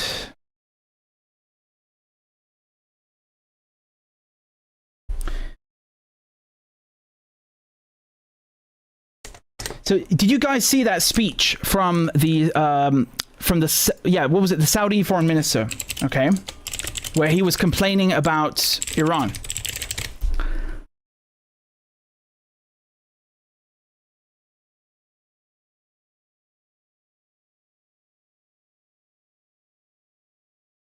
Continue to attack. Yeah, let me put this up on the screen so you can see that.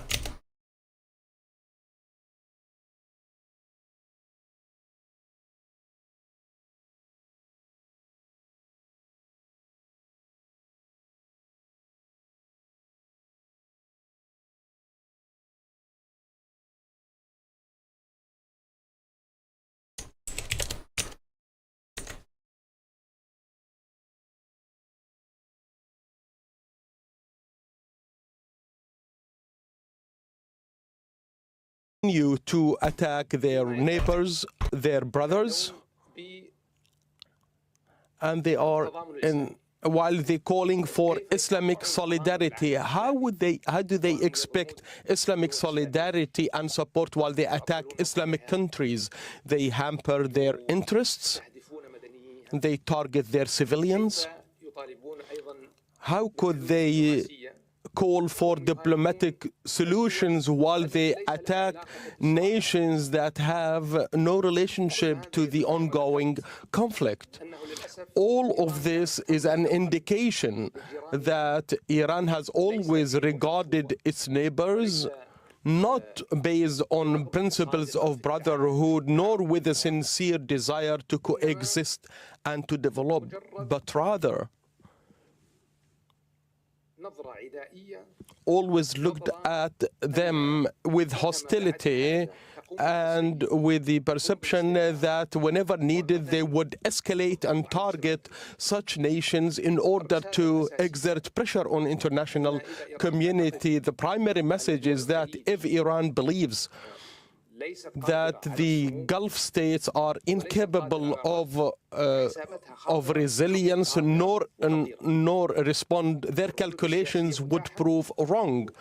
The political responses are available and non-political responses are equally available on the table. Iran needs to review its intentions. If they are sincere in extending an arm of friendship and brotherhood, first of all, you need to uphold principles of Islam, which wouldn't allow a true Muslim to attack their neighbors, especially Muslim neighbors, and particularly civilians and the interests of Muslim nations. It seems that Iran didn't consider all these considerations, and all this comes at a price. Okay, so a couple of points, right? He's saying that it's Iran is being un-Islamic by attacking its neighbors. Really? Well, I seem to recall that the invasion of Iraq, the first one and the second one, were both launched using American bases in Saudi Arabia. It played a role in that. And I also seem to recall Saudi Arabia funding jihadi groups to overthrow the Syrian government. And I also seem to recall them letting Palestine get crushed by the Israelis, for decades.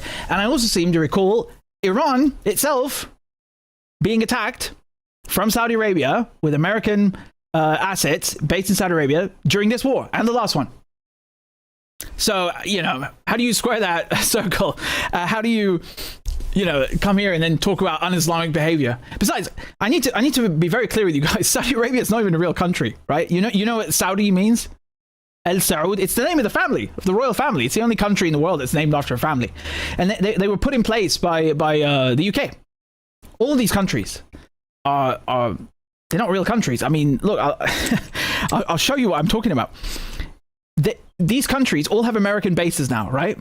But they didn't start out as American bases. They started out as British bases. Okay, I don't mean the actual. When I say bases, I mean like in the geopolitical sense, not the physical one. I'm not talking about like a Prince Sultan air base. Although some of them actually were RAF, right? But just look at the map, okay? These borders that you see in the Middle East, all of these were drawn in London. These borders, none of these lines, you see them? These lines are fake. They were not drawn by Arabs. They were not drawn by Muslims. Every single one of them here, they're fake. They're all 100 years old, right? So, I mean, Israel, Balfour Declaration. Syria, they broke it up with Sykes-Picot. And, during the last 100 years, the UK created Saudi Arabia by installing the Saud family. And then they partitioned Oman into the UAE and also into Qatar. And, and they made Bahrain as well, right? And Kuwait. And these borders, like I said, I mean, Mosul, for example, is in Iraq today. Look, but it used to be in Syria before. It was considered part of Syria. Okay, like this whole region here is called Jazeera because it looks like an island, right? So that's traditionally been referred to as Syria. I mean, literally Gaza itself was the end of Syria. So everything from Gaza all the way to Mosul, you can look at the travel logs, from people 1,000 years ago, and this is how they would refer to the region. So you had Syria from Palestine to Mosul, and then you had Mesopotamia, right? And I mean, look. That doesn't mean that you didn't have Palestine or you didn't have Lebanon. It's just like, it's like saying if I point at Berlin, I mean, yeah, you could say it's Germany and it's Europe. You know what I mean? It's the same idea. But the actual borders that you see today, they didn't exist. And my point is that they not only partitioned places that did exist, but they created fake ones like Saudi Arabia. Okay, so I mean, Saudi Arabia, you would call this the Hijaz on the Red Sea, right? So all of this. From Syria, okay, all the way down here, you have the Hijaz.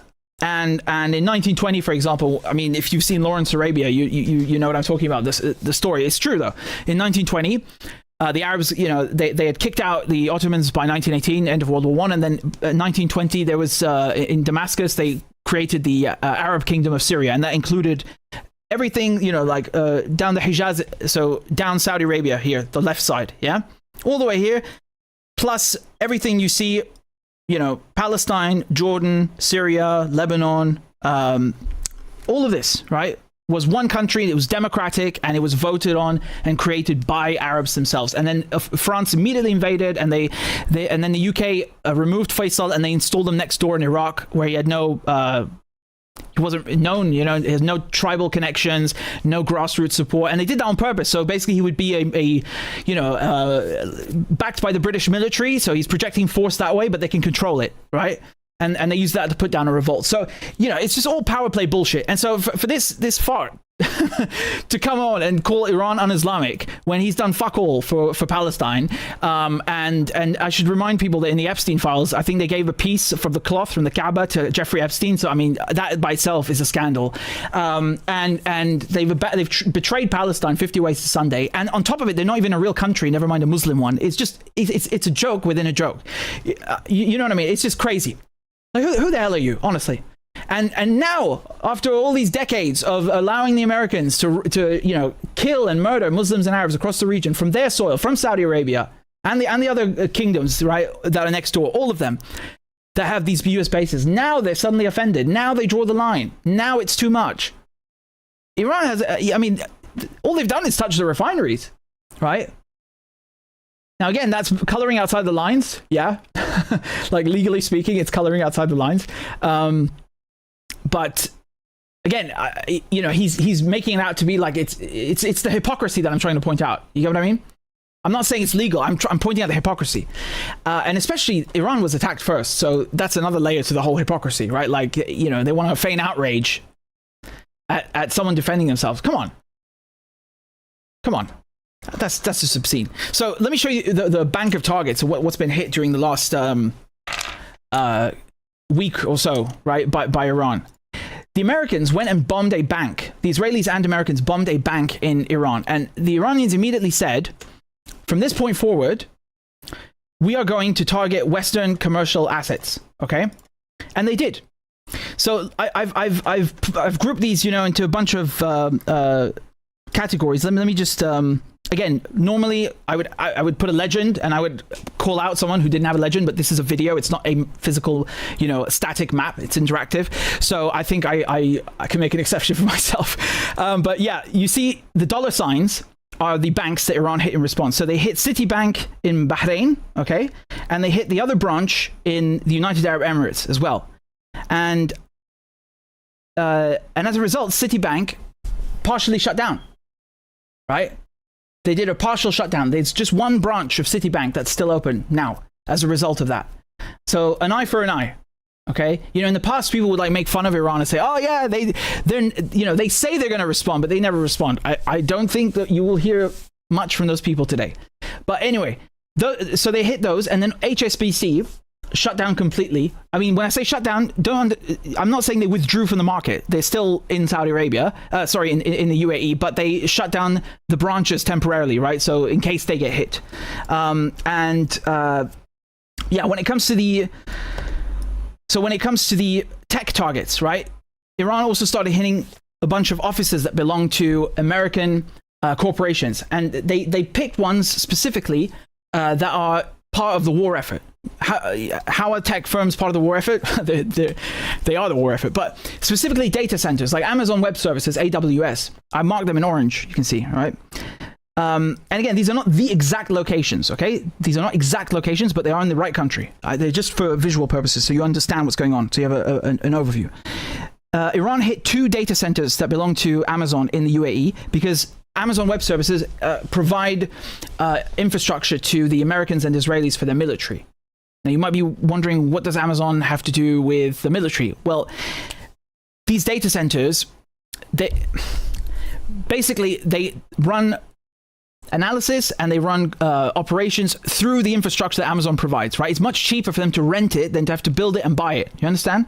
It's a faster way of implementing those objectives. That's all you need to know. Okay? And it costs them a lot of bloody money. Right, you can't hide a data center. It's a sitting duck. It's very big. It's very noisy. Noisy in the figuratively speaking, in terms of the resources that it needs.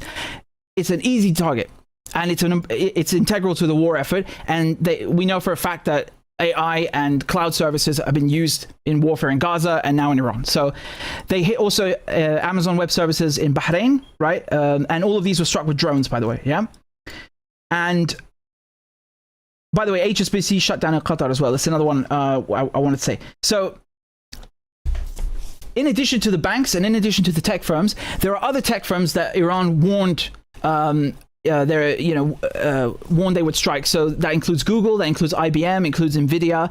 And you might be wondering, why do all these tech companies have offices in the Gulf? Well, yes, they're based in Silicon Valley, obviously, but they went to the Gulf because the Gulf likes to attract investment, right? And tech firms, I mean, that's one of the prime, it's one of the most elite and prestigious categories of investment that you can attract. It's tons of money, and it was considered relatively safe. That's the whole image that Dubai, that the UAE, that the Gulf wanted to project, that we are the portion of the Middle East that is secure. There's no war here. There's tons of oil. There's tons of space. You can build anything in the desert. Do whatever you want. Run wild. That's the whole shtick, right? And now that's kind of been flushed down the toilet by Iran because it's obviously not very safe. Now, the reason you haven't seen these companies lose a ton of shares and, go bankrupt is because they're not based here. These are just branches, offices, interfaces that they have in the Middle East. They're not their main ones and they're not their only ones, okay? That's why. But are they important? Yeah. I mean, even just symbolically, but even, economically and militarily, it's completely important. Don't think it's just like, oh, Iran, choosing soft targets. No. This is chaotic. They're disrupting the entire business model of the Gulf. This affects every sector, right? It affects the whole, the UAE is 80% foreigners. Yeah. The UAE is 80%, the population are foreigners. Their whole model is built on, this is secure, come invest and come live here. So Iran are destroying all of that. So, it's not about, they're going to damage NVIDIA. No. It's much bigger than that. The message, well, not message, it's a point being made and beyond, right? It's real economic damage that's being caused to these countries. It's basically you want to trade your sovereignty for American bases. This is the price you're going to pay. It's the tax for hosting American bases. That's what's going on. Now, when we talk about the oil wells and the refineries, okay, this is very, very significant as well. So you see in Iran, South Pass is the field that was hit. That's the So Qatar, okay, and Iran share this gas field. This is the largest gas field in the world. But now it's out of action because the Israelis and Americans bombed it at the source, okay? And then Iran retaliated in kind, right? So they hit Ras Laffan. It's the same, again, it's called South Pass on the Iranian side and Ras Laffan on the Qatari side. It's the exact same field, okay? So Iran hit that. But they also hit the MESSI refinery, okay? So that's for oil. And then here in Saudi Arabia next door, they hit the Al Kharj fuel depot. Okay, so aviation fuel depot, that's for the military fighter jets. Okay, and if we look at the UAE, Iran hit the oil well at Bab. Okay, they also hit the aviation fuel depot at Minhad. That's also military. They hit another one at Dhafra Air Base. And they also hit in Saudi Arabia, the Aramco Samref Yanbu refinery. Okay, so that's also Aramco and Jubail, right? So most of these are refineries. We look at Palestine. So Hezbollah and Iran together, they hit Ashdod and they hit Ashkelon. Okay, so Ashkelon does oil terminal / storage, and the other one is a refinery specifically, right? And Haifa itself also has the largest refineries. It's the main one. That was hit as well significantly multiple times during the last couple of days, right? I mean, the whole place is on bloody fire, right? The Iranians, I mean, I'm not joking. Like, they've been going at this 24/7. Like, they're at wave 50 billion. No, I'm joking. But they're at wave number, 68 or something? Right? I think it was 64 when I started the stream, so by now it's probably 68. But really, it's been going night and day, just 24/7. I can't keep up. And it's my job. And I'm doing nothing but this. I'm doing like 19-hour days. Really, I can barely sleep.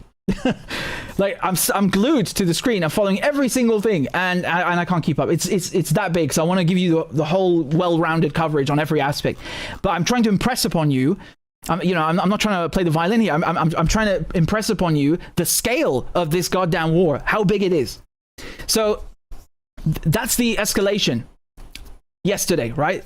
It's no longer a refinery, which can be rebuilt, which can be replaced, which can, you can send it someone else to refine, whatever. No. Yesterday they hit the source, right? The gas field itself. And that's really the red line. That was sort of like an unwritten rule or an unspoken red line between everyone, really. But Israel and the United States crossed it. And like I said at the beginning of the stream, we know why they crossed it. They knew Iran is going to hit back, an eye for an eye, because they saw that when they hit the bank, Iran hit their banks. They knew, right? It's a different equation. It's a different equation now. It's not even just an eye for an eye. Iran is like hitting them harder. It's hitting the same kind of targets, but harder than they do. Okay, so they knew that they're gonna get the Qatari side, Ras Laffan, struck by Iran, and that's going to drive up US LNG prices and make a lot of money for Americans. A lot of money. And cripple China. Again, when I say cripple China, I think 30% of LNG disappearing. I would call that crippling, definitely. Someone kicks you in the shin and you're limping away. That's crippling. Some people want to pretend like it's something else. It's not. What do you think the United States, when they look at the planet, are trying to do? They are trying to cripple China, literally. And so they not only drove up revenue for themselves, they also they also screwed Europe. Now they control more of Europe because the force majeure means that Europe loses 9% of the LNG, and it also means that China loses 30% of their LNG. Yeah, this is very good for the Americans and Israelis. It's extremely good. They're making bank right now, and that's why the dollar is stable, and that's why the price of LNG is through the roof for everyone except the United States. So make no mistake, Iran is, by the way, it's not like they had a choice. I mean, you strike the South Pass gas field, there is no choice but to hit the other side, in this equation. And again, they've gone even further than that. Like I said, they're slapping the Americans and Israelis with the same kind of target, the same nature, but just on a large scale and more intensely. So that's why you've been seeing Haifa hit over and over and over and over again, nonstop. And there's even power cuts now. And it's a new reality that we're experiencing and living in. And now, the chickens have come home to roost. I mean, anyone who understood the Middle East knew that these Gulf countries serve as US bases. They used to be British anchors of British imperialism in the region. That's why they were created, because if you look at the map, what is special about this place? You have India just next door. So they allowed the British Empire to project strength over the Strait of Hormuz against Iran, against India. That's the whole point, right? And of course, not to mention the Middle East, divide and conquer. So the Americans just inherited these countries as their own bases. That's all that happened. It just changed hands, really. I mean, I put out a tweet yesterday. I made a joke that Iran is fighting all of the all of the UK's bastard children. It's kind of true, whether it's Israel or the United States or Saudi Arabia, it's kind of true. They're literally all just bastard children of the British Empire, every single one. It's impeccable, isn't it? So that's kind of what's going on, though. Yeah, and this war is spiraling out of control. Definitely. I mean, I feel like the reason I hesitate to say out of control is because it implies that literally it's out of control. I feel like the Americans know exactly what they're doing in terms of the gas, right? They've been working at this for bloody decades. And again, go watch the documentary, the 2024 one I did, and then the beginning of the stream, and you will know and understand everything. It's all intentional. You don't accidentally bomb the biggest bloody gas field in the world without having teams of people in the White House and in the Kiryat sit down and map this out. They have these people whose only job is to create a strike package, and then another team of people whose job it is to look at the strike package and see what possible, map out the potential outcomes, and then provide the decision makers with a few choices. It's their only job. So they know this. It's impossible that they did not anticipate Iran would hit back, and then this drives up the prices. Then they know this. All of this is planned. These are not accidents. There's no such thing as an accident, with Nord Stream, or with the Russian tanker being blown up, the LNG tanker in the Mediterranean, or the South Pass in a hostile takeover for global energy dominance. There's no such thing as accidents. That is complete bullshit. Okay? So I want to talk about, that brings me to my next point about who controls who, right? Like this is always a point of contention. It's always a point of contention that between people about who controls who. Is it the United States that controls Israel? Does Israel control the United States? Yeah, and I can understand why the line is blurred, right? You have a very, very strong presence, to put it mildly, of Israeli influence in the US and in Europe. But I think we should look to the people of the region, right, who've been fighting Zionism forever. Like, who do I mean by that? You can pick anyone you like. Right, you can look at the first wave of resistance. So I'm talking about everything before the 1980s, right? PLO, secular, Marxist, Christian, whatever, right? What did they say? Like, if you were to ask Ghassan Kanafani or George Habash, is it Israel that controls the United States, or the other way around? They would tell you the United States controls Israel. Israel is an outpost. And if you were to ask anyone after the 1980s, so in Hamas, Hezbollah, Iran, who controls who? Is it Israel that controls the US or the US that controls Israel? They will tell you the same thing.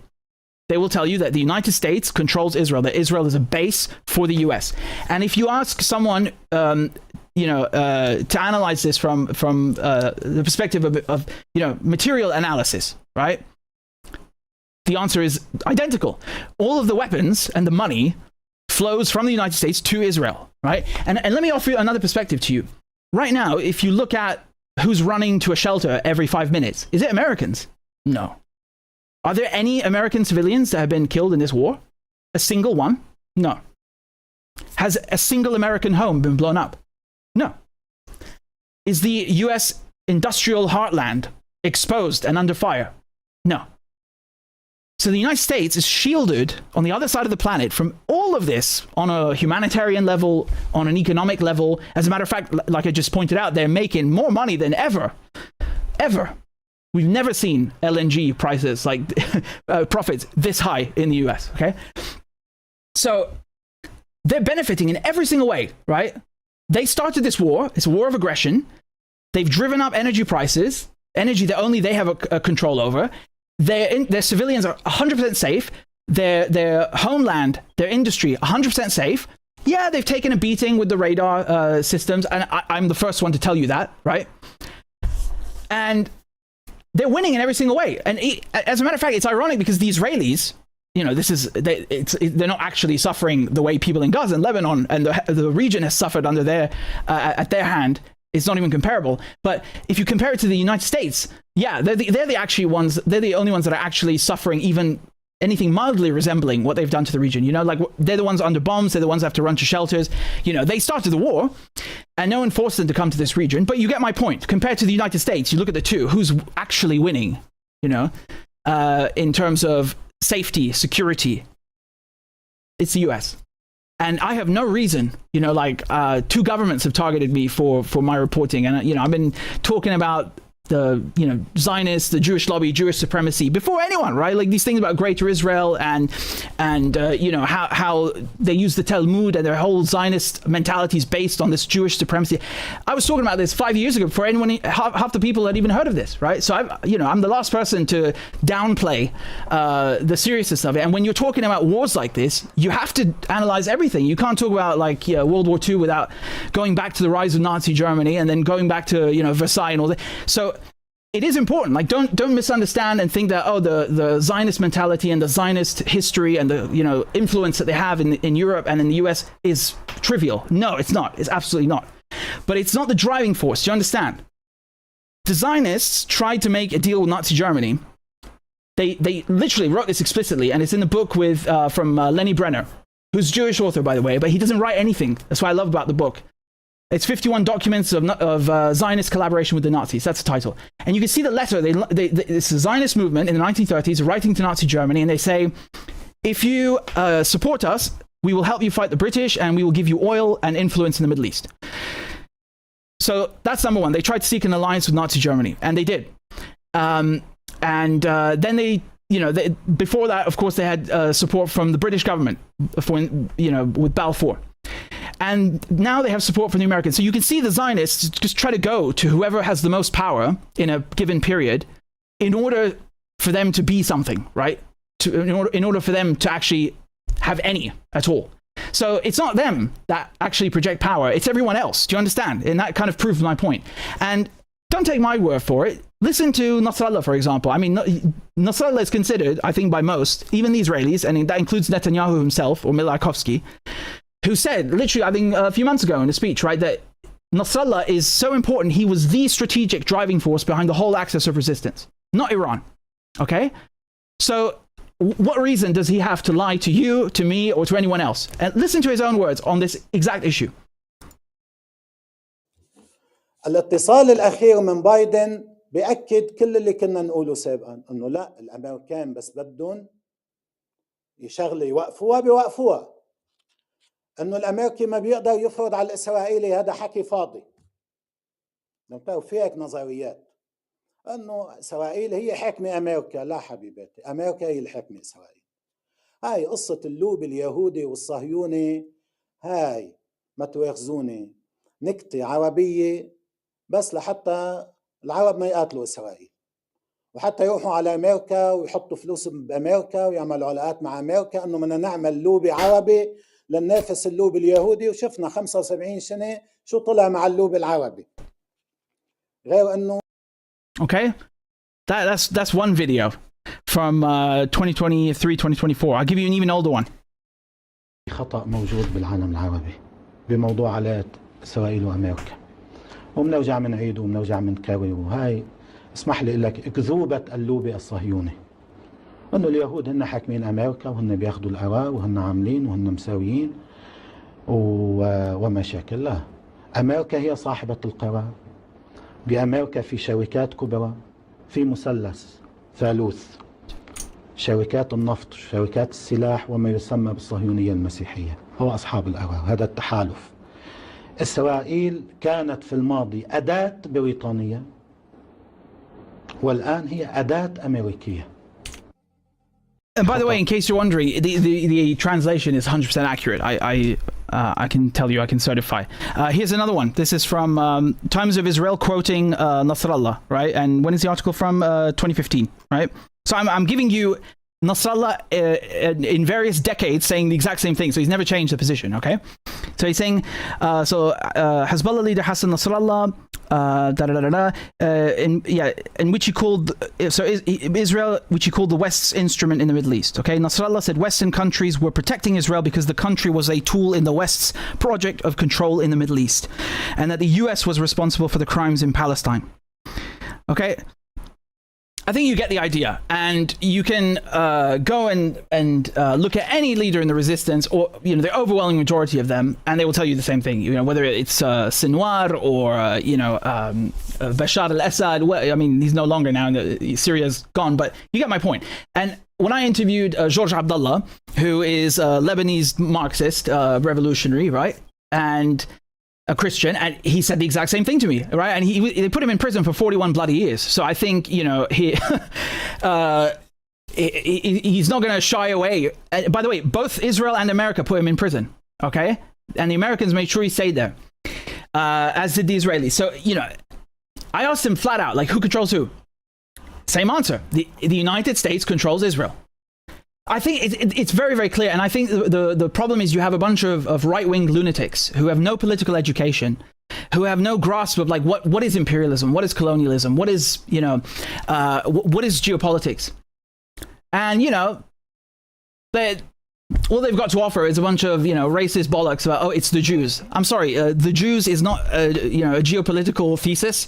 So it just sounds like a bunch of shit that you would say to make America, look good when America has always been like this. I mean, I'm sorry, you saw that video, for example, the American soldier talking about pimping an Iraqi girl, what was it, a 14-year-old Iraqi girl.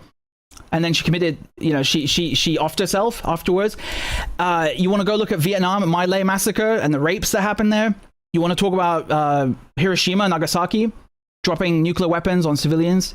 You want to talk about genociding Native Americans, stealing their land, lying to them in every negotiation, violating, over 1,000 agreements? Was that also Israel? Come on.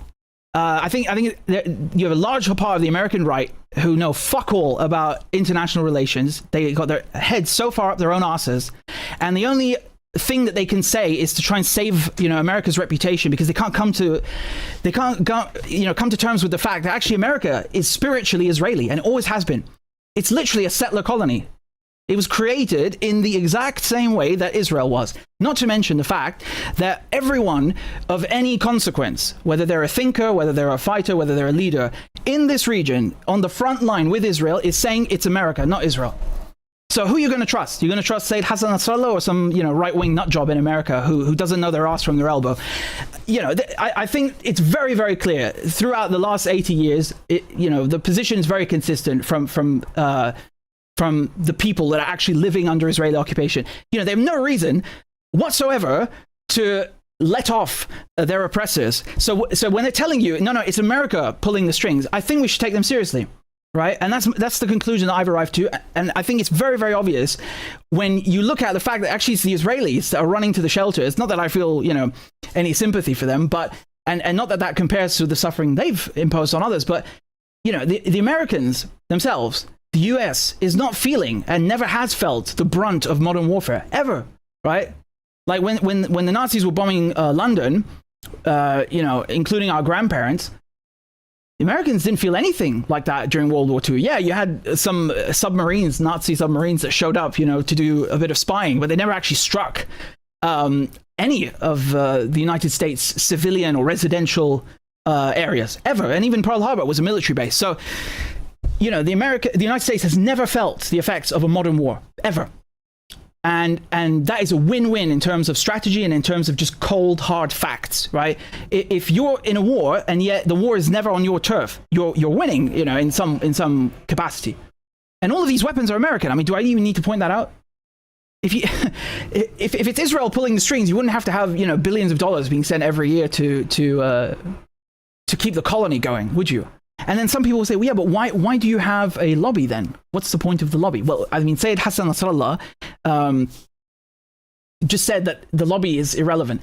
I'll put it to you this way. I think if I were the deep state, I would want people and I would want the Israelis to think that they have some kind of say, right? And you should know something as well. Everyone spies on everyone, right? The fact that Jonathan Pollard or the Mossad have agents in the US doesn't mean a fucking thing. Do you think MI6 don't have agents in the White House and the Pentagon right now? If you really believe that, then you don't know what you're talking about. Everyone spies on everyone. Everyone. Okay? Everyone. The US is probably crawling with MI6. That's a fact. Okay? It's a fact. It's got French agents in it too, Spanish agents, you name it. Everybody has infiltrated everybody. So I'm sorry, if you think for 1 second that the Israelis are the only people in the West that are spying on the US, you are a moron. You're an absolute dickhead. I mean, this is just ridiculous, and it doesn't have anything to do with the whole point being addressed anyway, right? It's not proof of anything. Like this idea that the United States is some innocent country that, it just gets dragged into war all the time. It's a foreign policy blunder, right? It's a mistake. There was no plan. You know, there's always like some fucking phrasing to make America look innocent. Like, we just wanted to nation build. We just wanted to spread democracy. We didn't mean to do it. Donald Trump was forced to. Shut the fuck up. Please, shut the fuck up. Shove that shit somewhere else. Right, really. Insulting. You mass murder people and then fucking, feed them this drivel on top of it. How dare you? How dare you insult people's intelligence with this horse shit? No one made you do anything. You don't even have a draft in the United States. You don't even have a draft. Like from the lowest level of the military to the highest level, no one is forcing anyone to do anything. This is all voluntary. Every single part of it is voluntary. Okay? And just because the Israelis also want to kill like a bunch of maniacs, it doesn't mean that the United States is not the driving force behind it. Okay? Really, I mean, this is getting tiring at this point, and I'm people coming out here and pretending like they know the region better than the people of the bloody region, including the top #1 leaders of the resistance. And by the way, you can go and look up speeches from Khamenei, right?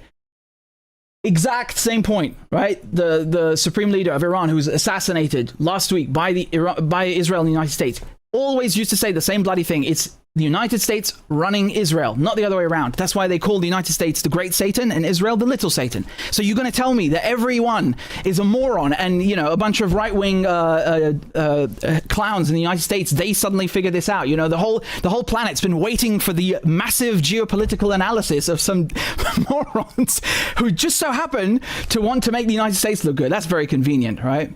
It was the Jews. We had nothing to do with it. We would never exterminate 20% of Korea's population or profit off of war or put our bases all over the fucking planet and, build chemical weapons and give them to Saddam Hussein to hit Iraq with and, genocide Native Americans and invade Mexico and fucking steal land. We would never do that. It's the Jews.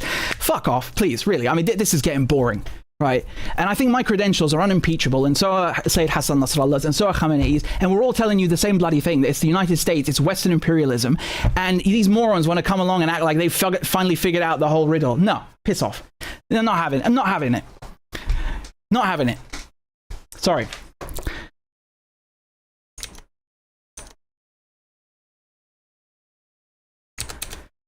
Let's talk about the F-35. Let's talk about the F-35 that was shot down. That is unreal.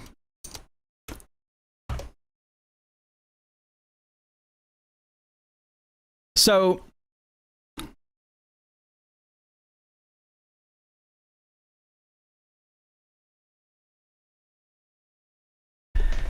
So the F-35, which is the crown jewel of the United States fleet of fighter jets, and I know when I say crown jewel, it's a bit of a contested, controversial term because, you know, some people consider it to be a failure. Yeah, fine, whatever. But the United States markets it as its crown jewel, right? That it's untouchable. And yes, thus far, I mean, it's no one has been able to strike one, but Iran have. They've actually shot one down, and I think it's safe to assume they were shot down because if you look at the video which they released, okay. You know, the Americans are claiming that the pilot survived this. Now, I don't know about you, but that doesn't look like... It could have, right? It's technically possible, but the United States have been lying during the last couple of weeks about every plane that gets shot down, right? Like the 3 F-15s, Kuwait shot those down. It was friendly fire. And then the 6 airmen and women that were, that crashed, quote unquote, over Iraq. That wasn't Iran, right? And then the bunch of refueling aircraft on the runways. So there's a KC-135. Oh yeah, that wasn't Iran. I mean, every single time an American plane meets with the surface again, it's always due to friendly fire or a crash or a technical failure, but never, ever could it be Iran's air defenses simply working. That's an astronomical batch of good luck right there, isn't it? And an F-35 also, they didn't shoot it down, and they claim it safely landed. The pilot is alive. I mean, do you really buy this bullshit? The Americans have more luck than anyone else if that's the case. I'm sorry, I don't buy any of this. This is simply embarrassing. It's embarrassing for the United States, militarily speaking. It really is, you know? I mean, if you're projecting hard power, which is, I mean, what you do as a superpower, right? You need military dominance and military might. And when Iran, which is considered a regional power, but not a superpower, is besting you on really every level and holding out quite well, and even if they just clip the jet, that's embarrassing as hell. You can see it from the clip. To me, it looks like he didn't even know. The pilot didn't even know that he was being tracked. There are no flares. There's no evasive maneuvers. It's like a sitting duck. And I know for a fact, because I've been in Iran and I've seen the drones that were shot down, American drones. And Obama, by the way, wrote the Iranian... Can you imagine? This is so American, right? Like, he gets caught spying on Iran. And then after they shoot down the drone, he writes a letter and says, can I have it back? I've never heard anything so cheeky in my life, right? But we know for a fact they can shoot these things down. And this is precisely one of the capabilities that I was waiting to see if the Iranians have, right? And I don't think that it was Russian, and I don't think it was Chinese air defenses. And I know that sounds confusing to some people, because you might be thinking, well, hold on, Russia and China are way more advanced than Iran. Are they? Yeah, in some domains, absolutely. But I think you're not giving the Iranians enough credit. I mean, they've shown extraordinary innovation in every field, from intelligence to the fast attack boats, to the drones themselves, to the point Russia was buying them, right? The Shahid drone changed the whole war. I mean, the Americans even are imitating that thing. Changed both wars, by the way, in Ukraine and in Iran. So I think we don't give them enough credit, objectively speaking. But shooting down an F-35, even clipping it at best. And Trump just earlier was saying this the same day. Can you imagine? I mean, the luck that Americans have, it's constant, indefinite. There, just about everything there is to obliterate, including leadership. The Navy's gone, their Air Force is gone, their anti-aircraft equipment is gone. We're flying wherever we want, Pete. We have nobody even shooting at us. Ay. That's not good. That's not good. So here they had this analysis on Iranian TV, right? Let's see what they were saying.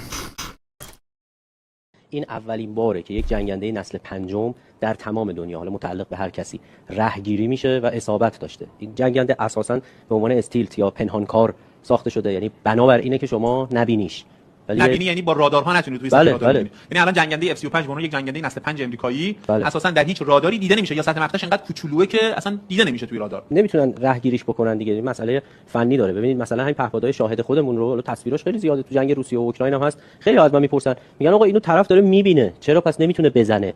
دلیلش اینه که این دیدن اون موشک پدافندی با چشمای بیننده که سینک نمیشه، همگام نمیشه که. خب باید تو رادار این مشاهده بشه و زده بشه.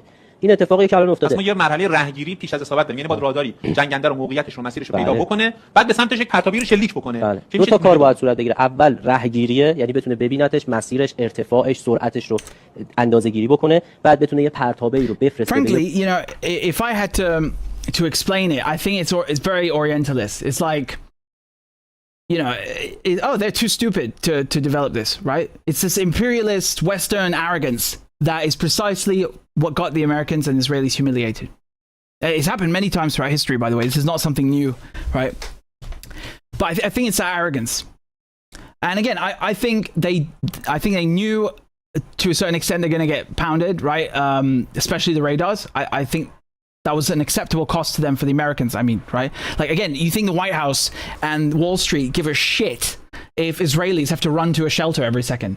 The Israelis are like the meat, the sandbags, the human shields for the US empire. It's the front line. It's the whole point of having Israel. It's so you can fight whoever you need to fight while you're sucking out the gas and the oil over there instead of in New York and, you know, in the Gulf and in your industrial heartland and economic hub. Right? That's the whole point.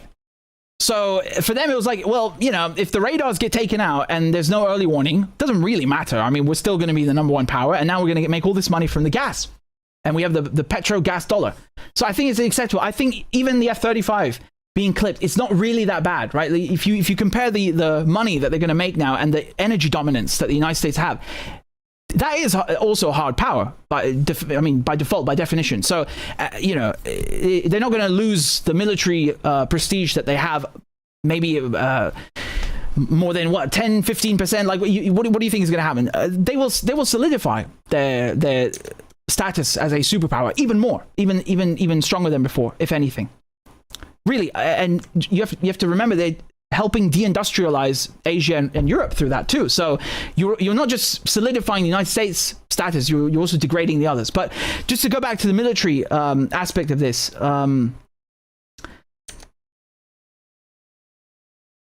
there's also the aircraft carriers. Okay, so I want to talk about the aircraft carriers because the Gerald R. Ford, right, which is basically the biggest warship in the world. Okay. Hold on, let me pull it up on the screen for you.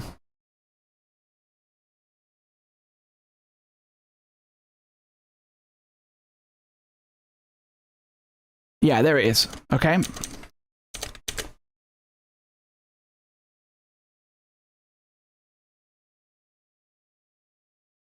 Right. So, you know, all of a sudden this ship disappears from the theater and it's back in Crete now. What's it doing in Crete? Well, I think the Iranians hit it. And again, typical American luck, there's a fire on board the ship, on board the largest warship in the world, and it's from the laundry room. The laundry room, really. So you just happen to be in the neighborhood next to Iran, which has all of these drones that just, you know, took out billions worth of your radar system, and a laundry fire, of all things, you know, in all places, out of all periods in history, just happened to occur on that ship. Do you think we're fucking thick or something? You have to be a moron to believe this stuff. And that sailors, the theory is that the sailors wanted to get out of a deployment. Yeah, okay, so you would frag the officers like in Vietnam, right? In Vietnam, they had this epidemic, right, of grunts that would throw grenades at their officers, you know, because of some personal grievance or because they just didn't want to fight. It was basically mutiny on a massive scale. It's way worse than the history books let on. So my point is, I'm pretty sure they know about this in the Navy and in the US Armed Forces, right? And I'm pretty sure that someone who wants to get out of a deployment is their first instinct is not going to be, oh, let me burn down myself and all my crewmates in the middle of the ocean, and, you know, then I'll get out of the deployment. Someone who wants to get out of a deployment wants to be alive, right? I think that's a fair assumption. So I think the last thing they would do is burn down the ship, especially now that you have 600 bunks that have been burnt to a crisp, and the sailors are sleeping on the floor. So now you have a fatigued crew of sailors that have just come from Venezuela, by the way. They were there for the kidnapping, and are on an extended deployment, so they're already mentally drained. And you're telling me that they wanted, some of them just wanted to like cook the ship for no reason. I mean, just and then sleep on the floor, right? Because that's what a normal human being would do if they've been on an extended deployment, is to destroy their bunk bed, so they have to sleep on the cold, hard floor. That makes perfect sense. Oh, and not just their bunk, but all their shipmates' bunks, 600 bunks. So the entire crew is just, is stirring. That makes perfect sense, right? Oh, my God. So this is from the New York Times. It took more than 30 hours for sailors to put out the fire. 30 hours. What kind of fucking laundry are you cooking down there that causes a 30-hour fire? Come on, man. Come on. See, 600 sailors and crew members lost their beds. Oh, yeah, and of course, here again, it's that American luck. No one died. It's a 30-hour fire, and no one died. And they're non-life-threatening injuries. Amazing. Right? Even when an American plane gets hit, the pilot lands. When the biggest warship is on fire for 30 hours, no one dies. Not even a life-threatening injury. How fucking dumb do they think we are? Oh, and many sailors have not been able to do laundry since the fire, right? So they're stinky, and also they're sleeping on the floor. Yeah, that definitely sounds like someone who wants to get out of a deployment. Oh, yeah. That's the first thing they do. Right? Not throw a frag in the bridge. No, let's burn down the fucking laundry room and everyone alive,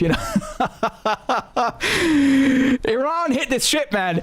Is it that difficult to accept or to contemplate that Iran hit this ship? Do you not think that the fact it was in the fucking vicinity of Iran, that is what happened, and that they explicitly said they will hit all of your ships? Come on, man. Look, I remember when the Yemenis hit the it wasn't Lincoln. Was it again?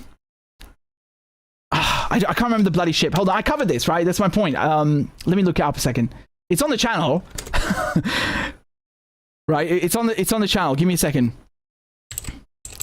Was it the Truman? No. Hold on. Yeah, it was. It was. So the Yemenis, okay, this is back in 2024. They hit one of the carriers, okay, and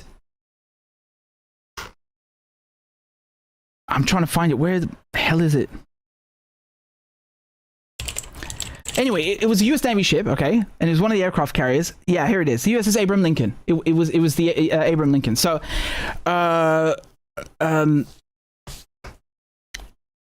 on. I'm getting mixed up because they've hit all of these different ones. Okay, look, let me rephrase that. I think it's safe to assume that the Gerald R. Ford was hit by Iran now, and I think they hit the Lincoln. And I was talking about Yemen when they hit the Eisenhower. Okay, these have all been in the same region, in the same area. Okay, during the last 2 years. But when Yemen hit the Eisenhower, the captain of the ship, who has an Instagram account, he went and took an old video of the flight deck, and then reposted it. Like, it was a video that was 8 months old, okay? I think some of you remember this, right? And he didn't say anything, he just posted the video, but it was in the same period where the media were going, oh my God, did Yemen hit this aircraft carrier, right? And it looks so suspicious. Like, why would you go and get an old video of the fucking deck and post it now of all times, right? Like, he was obviously trying to pass it off as a current video, because he didn't say, oh, this is from 8 months ago. No, he just posted it, like, without any caption. And he's implying that, look, everything's fine. Jets are taking off of the flight deck. The carrier is pristine, in pristine condition. Yeah, that's a cover-up. You're trying to fucking cover up the damage that Yemen just did. It's so obvious. It's so, sometimes the Americans are like the Israelis. They can't lie. They just suck at it. So I think it stands to reason that if Yemen can hit the Lincoln and the Eisenhower, and get the captain of the Eisenhower to cover up the damage, I'm pretty sure Iran can hit your warships. Yeah, your aircraft carriers are sitting ducks, I'm pretty sure. And honestly, like after the performance that they've just fucking put on, taking out an F-35, taking out all the radars, what the fuck? Like they could probably hit the United States if they wanted to at this point. Do you doubt? Do you really doubt their capabilities? Is it that beyond comprehension? I think this is Orientalist, arrogant fucking Western thinking. Like, oh, no way they can. The natives? This arrogant bullshit, right? This white bullshit is what it is, right? It's just hubris. Like, of course they can't. It's just dismissing it outright, like it's an impossibility, you know. Yeah, well, okay, you say so.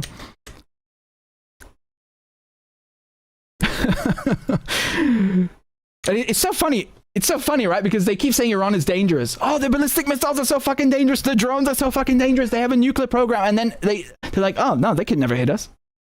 Which one is it? Are they dangerous or are they not fucking dangerous?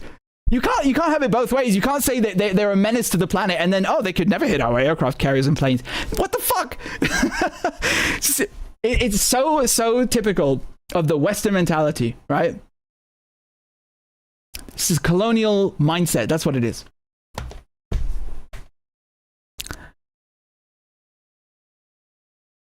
Yeah, so Larijani. Let's talk about Larijani.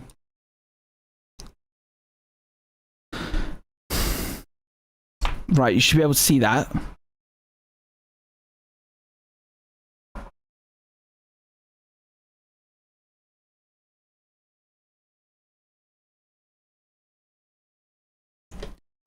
The Americans and Israelis went and murdered Ali Larijani, who it's difficult to kind of encapsulate his career in a few words, but Ali Larijani was a philosopher, okay? So an academic, he's a scholar, worked in media as well, and at the highest levels of the Iranian state, okay?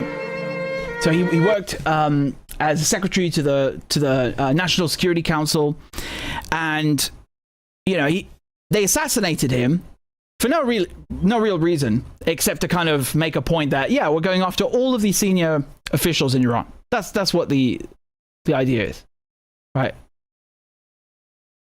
I mean, the idea that you have an Epstein Islander called Donald Trump and an ICC fugitive called Milaikovsky murdering someone like Ali Larijani, who is an academic and a scholar and someone who's well-read and a diplomat and a statesman, and someone like Sayyid Ali Khamenei, who is a religious figure, not just in Iran, but across a massive portion of the Islamic world, is so insulting.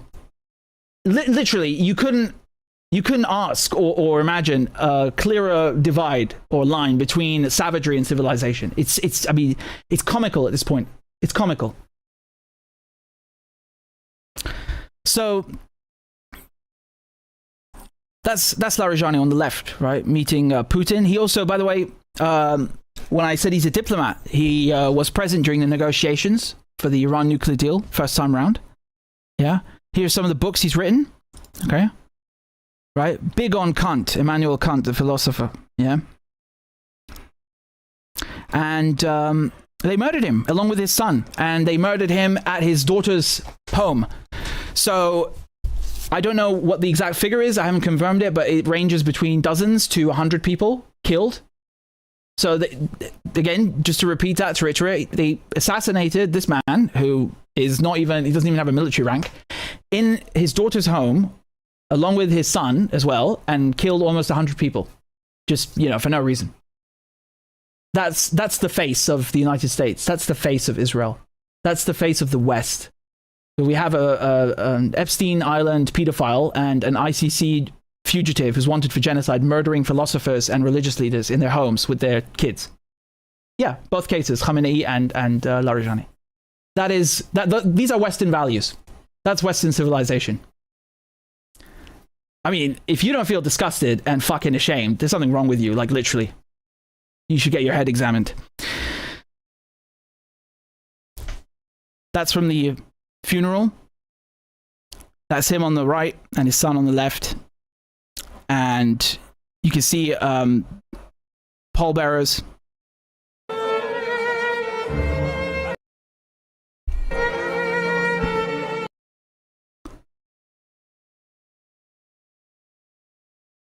whole idea behind this is terrorism. Okay, I should be very, very clear. It's terrorism. It's meant to show that, you know, we will kill civilians, we will kill negotiators, we will kill people with no military value or no military rank at any time for any reason, and we want to send a message to everyone else. And the message is fear. It's psychological terror. It's state terrorism. And I will talk a bit more about state terrorism shortly, because it's often excluded from the definition of terrorism, which is stupid and wrong. But Putin personally sent his condolences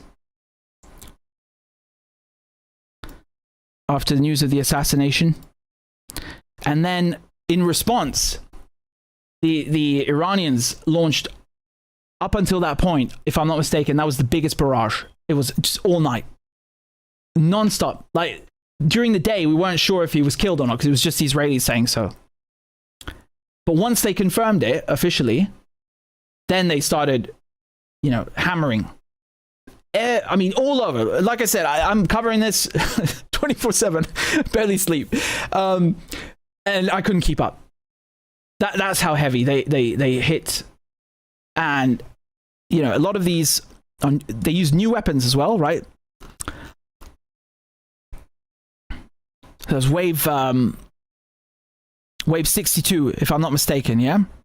They hit Iraq, they hit, you know, occupied Palestine, they hit the American bases in the Gulf. There wasn't, really, when I was watching it live and seeing it unfold, it looked to me like a repeat of the entire target bank from day one. It's like they took all the targets, right, that they had already hit up until the point of Ali Larijani's killing, and then just put them all in one basket and said, go again, and with bigger ones. That's basically what happened, if I can summarize it that way. Here's a video of Larijani talking about his encounter with Kissinger, Henry Kissinger, yeah. یه وقتی من رفته بودم امریکا. One second, let me position that for you because it's bugging out. Okay, there you go. یه وقتی من رفته بودم امریکا، یه وقتی توی مصاحبه گفتم این رو که آقای کیسنجر گفته بود میخوام ملاقاتی با شما بکنم. منم دلم می‌خواست ببینم ایشون اومد حرفای مختلف راجع به هسته‌ای و مسائل دیگه زد و بعد گفت شما میخواید با ما یه رابطه استراتژیک داشته باشیم. من گفتم ما با شما رابطه نداریم، شما میگید رابطه استراتژیک. چرا این سوال هم من میکنید؟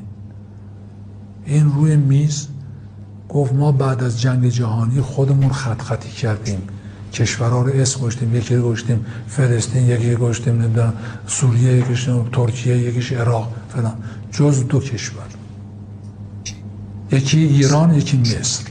شما بودین، هستید و خواهید بود. ما چاره این جز این نداریم با شما راه بیاییم. یه آدم با فکر وقتی سابقه تاریخی ملت رو بشناسه اینجوری حرف میزن، نمیگه تسلیم.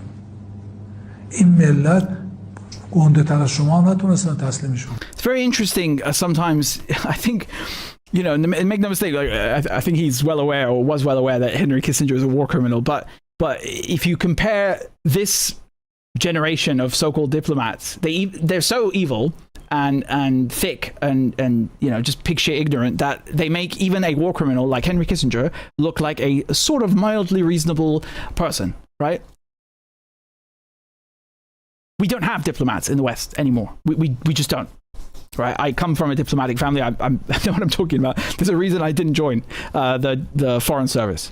It's because there is no foreign service anymore. It's just like, I mean, you know, if there ever was one, really. But no, it's definitely not one now.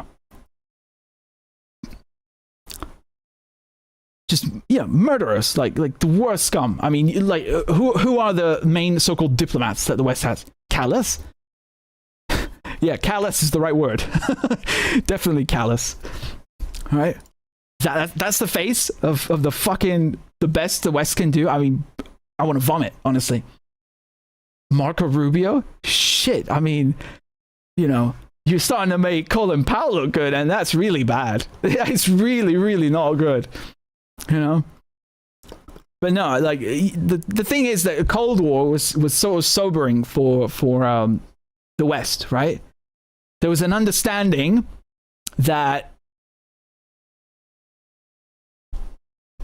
you know, there is a line and it cannot be crossed.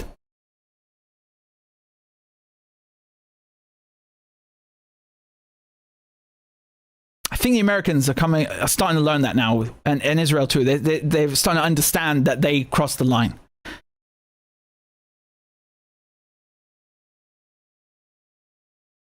Ali Hashem has conducted an exclusive interview with Iran's foreign minister. Abbas Araghchi says the killing of his country's top security official, Ali Larijani, will not set back the Iranian government.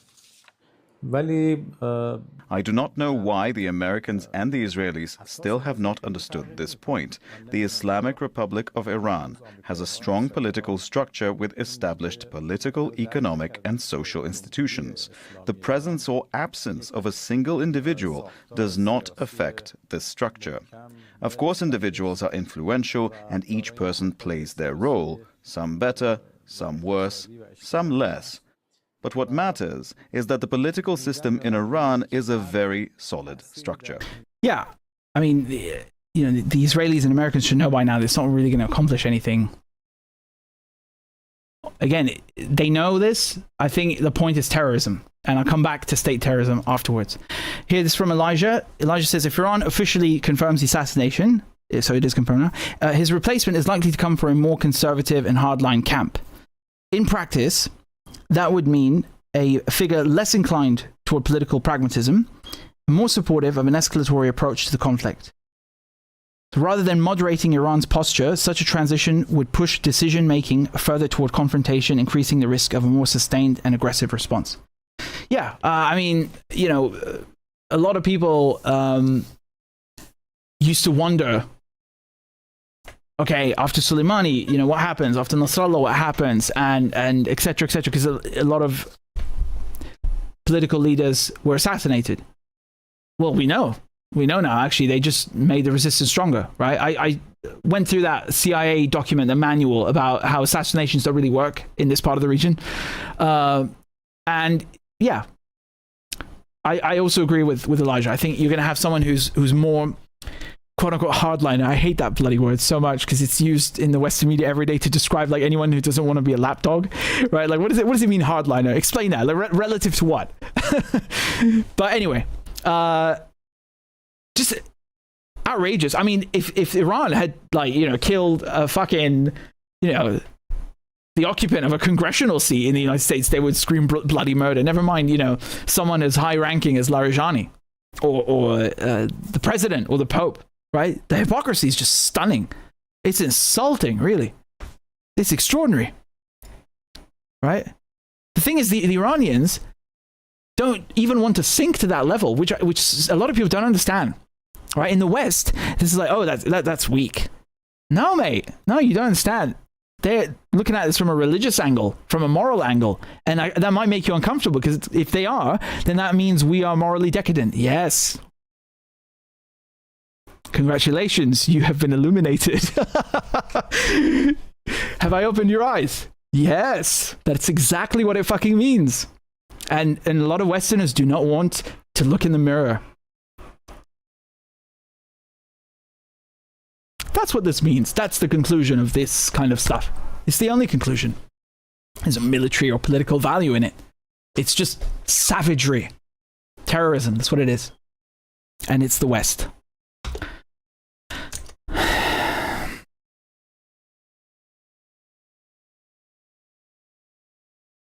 So you see,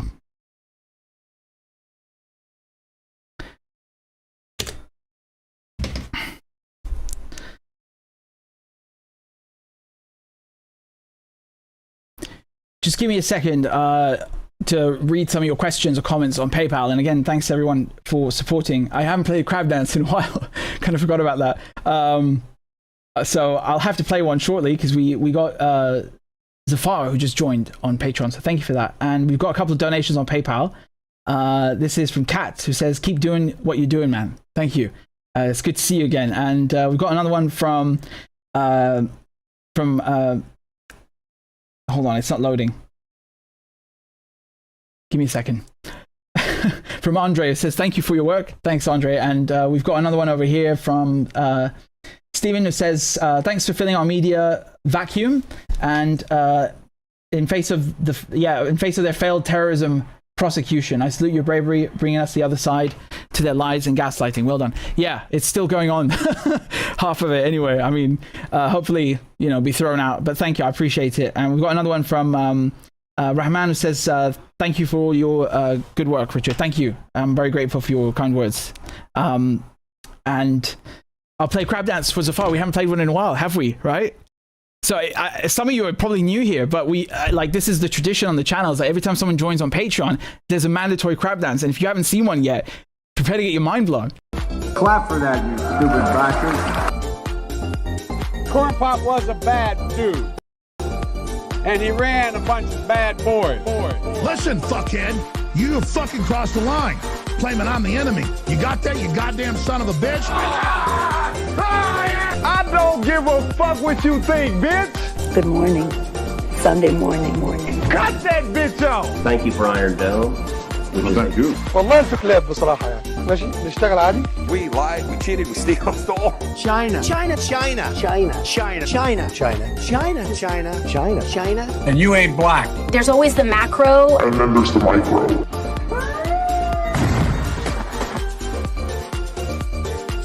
Do not come. Do not come. I'm gonna come. You talking to me? Ladies and gentlemen, I'll have 2 number 9s, a number 9 large. we got him. Because I have to do it myself. I know it's not. I've fallen and I can't get up.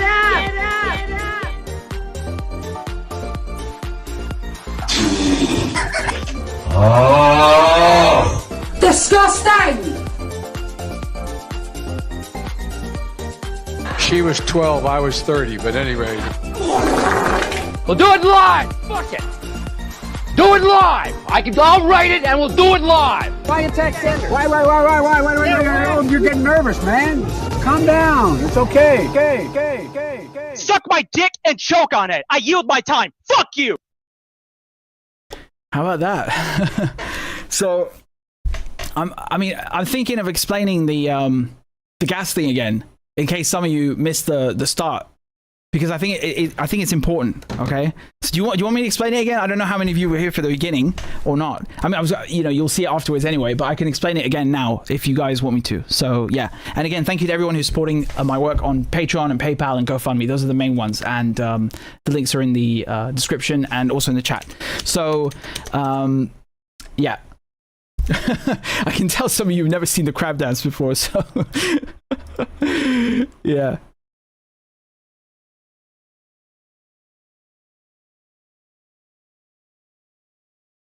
So someone is asking if the West profits from cornering the energy market and Iran prevails, wouldn't their energy monopoly be temporary? Well, prevails in what way? Do you mean they survive, or they shut down all the US bases in the region? Like, be more specific, because look, the thing is, they've already cornered the market. Like, you know, you have to go to the United States now. There is no other way to get gas. Iran, you know, they control the strait, but as you probably guess, they can't. Look, the oil is one problem, right? The ships could be shot, sunk, and they're under sanctions. And the gas, Iran consume most of the gas, right? Iran consume 94% of their liquefied natural gas. So they're not exported. You can't get gas from Iran. And you can't get gas from Qatar now, and you can't get gas from Russia because it's sanctioned, and they're hunting the ships. So you have to go to America. I don't understand why, like, you know, I know it sounds fucking crazy, but that's literally already the case. It is the case right now. So, and Russia can't. Yeah, again, if you want me to, like, I can explain the whole thing again if you want me. So, yeah, okay, let me start again. I'll go through it again, all right? I'll go through it again, because I think it's worth it. It's important to do it again.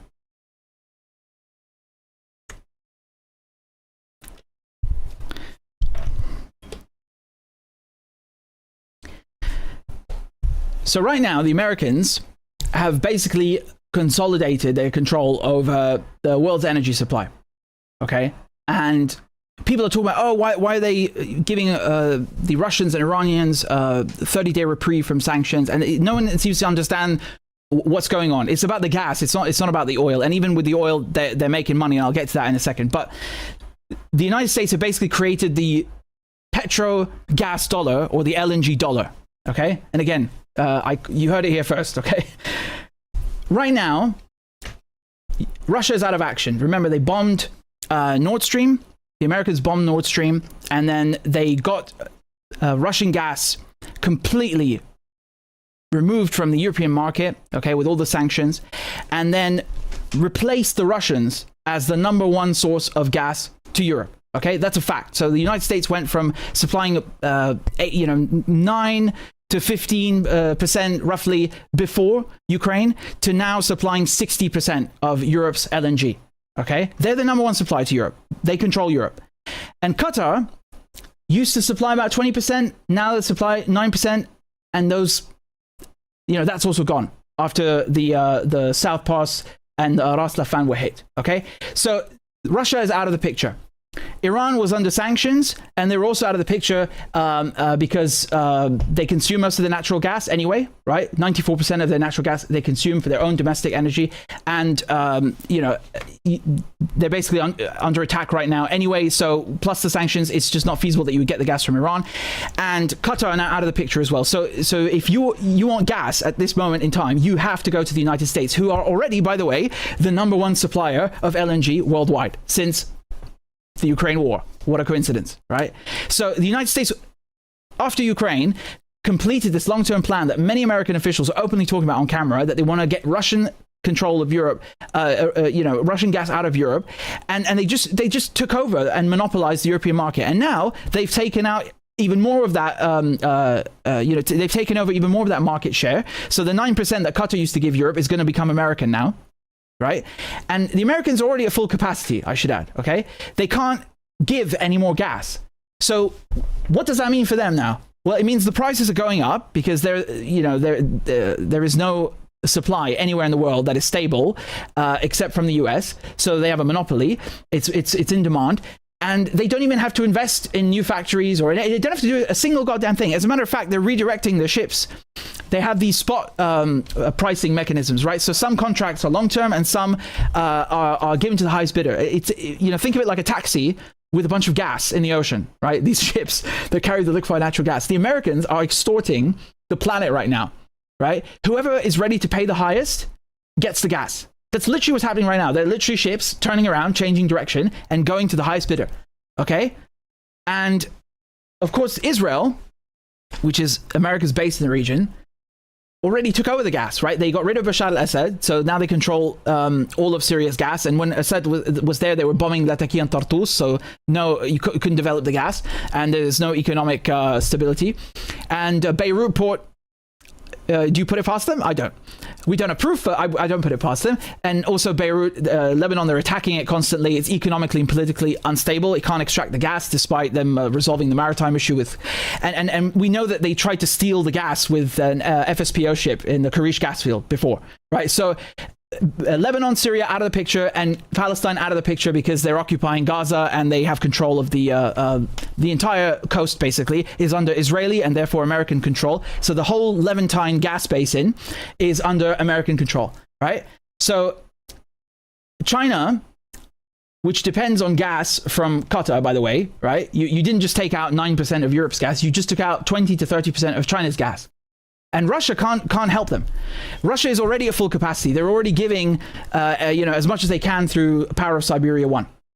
It's at full capacity, and the other pipelines aren't done yet. And the LNG ships, they don't have enough to fill that hole that's just been created. As a matter of fact, the Americans and the Ukrainians just blew up one of the Russian LNG ships that was redirected because of this war in the Mediterranean. So the Americans are physically blowing up Russian LNG ships, and not just physically stopping the gas from getting to other people, but they're driving up the insurance prices for Russian ships. Do you see how this is like multi-layered extortion?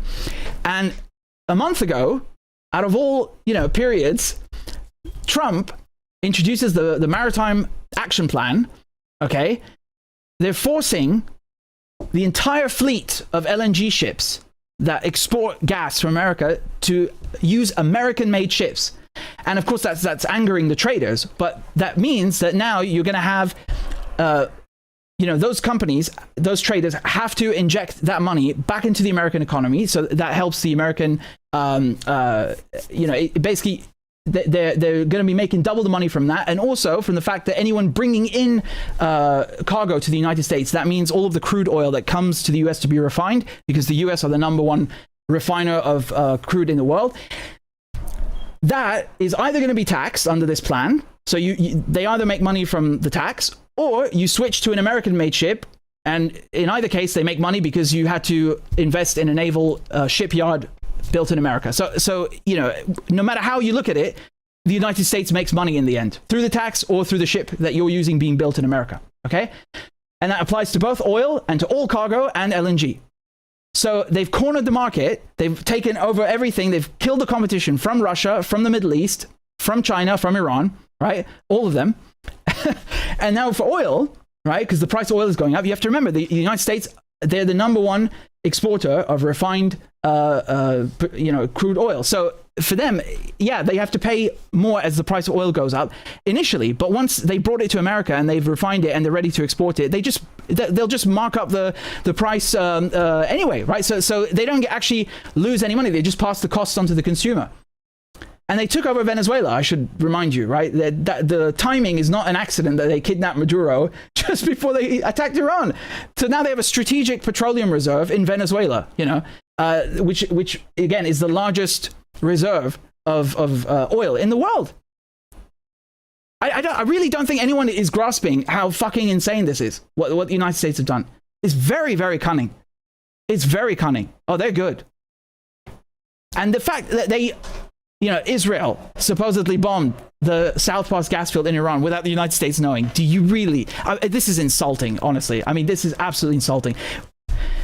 The Israelis don't cough without the CIA knowing, okay? The Americans don't sell weapons without them knowing what's going to happen with them. You can't even carry out that operation logistically without, leaving a trail of noise that everyone, every military around you is going to pick up. They absolutely knew, 100%. And they have teams of people who plan these strike packages and teams of other people who sit down and look at the strike packages and tell the decision makers, this is going to happen, and this is going to happen, and in this situation, you can make these choices. All of this is calculated. They absolutely knew that if they bomb the Iranian South Pass gas field, Iran is going to hit the Qatari one, and that is going to drive up LNG prices and create a shit ton of money for the Americans. You can also look at the price of gold, which went down 5% in one day, which is unprecedented, even in 2008. I mean, it went down in 2008 by 30% over a few months. It didn't go down 5% in one day. And silver's gone down 10% in one day. This is unprecedented, and it shows you that everyone is scrambling to buy dollars because they need to buy gas. Do you understand? So that is also the reason why the dollar is now strengthened. And it's, again, this is amazing from an imperialist point of view for the Americans, in a geopolitical sense. I mean, I don't understand how anyone thinks that they are in trouble right now. Yeah, in terms of military terms, yeah, they're being humiliated. I know this better than anyone. I'm the one who did the investigation on the radar systems. No one else did that. I know firsthand how bad it's going for them militarily, but geopolitically speaking, they just consolidated their control over the world's energy supply. How is that not a massive, massive goddamn geopolitical victory? No one is stopping them. If you look at the dollar and the euro after Ukraine, it was much worse back then because Europe had no gas in storage. There was no plan, right? It was like a cold turkey withdrawal or whatever. Okay, it was a huge shock. All of this energy is gone and there's no way to get it. And so the euro really fell hard against the dollar. And the only reason that's not happening right now is because winter is just passed. We're moving into spring now, and Europe has a good amount of gas in storage. Come winter, it's going to be a completely different story, and you will see the euro take a hit, right? But the dollar is doing very well, very well. I showed you the stocks earlier from all the energy companies, right? The refiners, the American refiners, okay, have some of them have wells. They like ExxonMobil, they co-own some of these fields in the Middle East. But those that don't, their shares have gone through the bloody roof. Okay, their shares have never gone up this fast. Not after Iraq and not after Ukraine. I checked them myself. Okay, if you look, do I still have it up?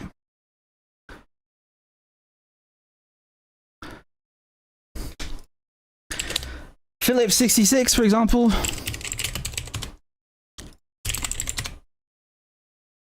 Okay, should we look at the last year? Here, look at that.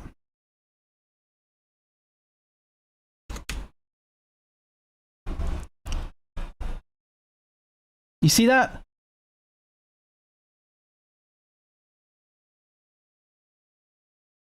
You want to pick another company?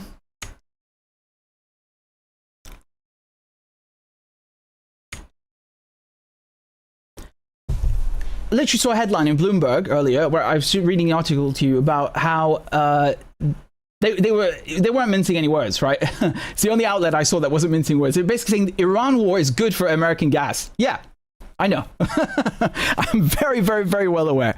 Okay. Here, let me show you some other ones. I mean, this is absolutely ridiculous. I even have to, you know, look these up. I don't understand how anyone thinks that you can get gas from anywhere in the world now except the United States, right? And how they haven't placed everyone in a bind now.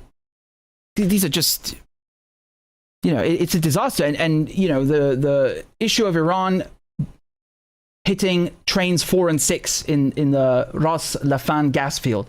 Very bad, because yeah, it's owned by ExxonMobil and Qatar. So you're hurting, you know, the Gulf and the Americans. But the problem is that gas goes to China. So the Iranians hurt the Chinese, okay?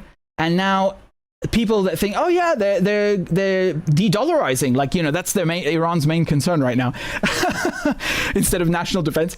No. The reason they're saying ships can pass through the strait if they deal in yuan is to compensate China, because they just fucked them by killing 20 to 30% of their gas supply, right?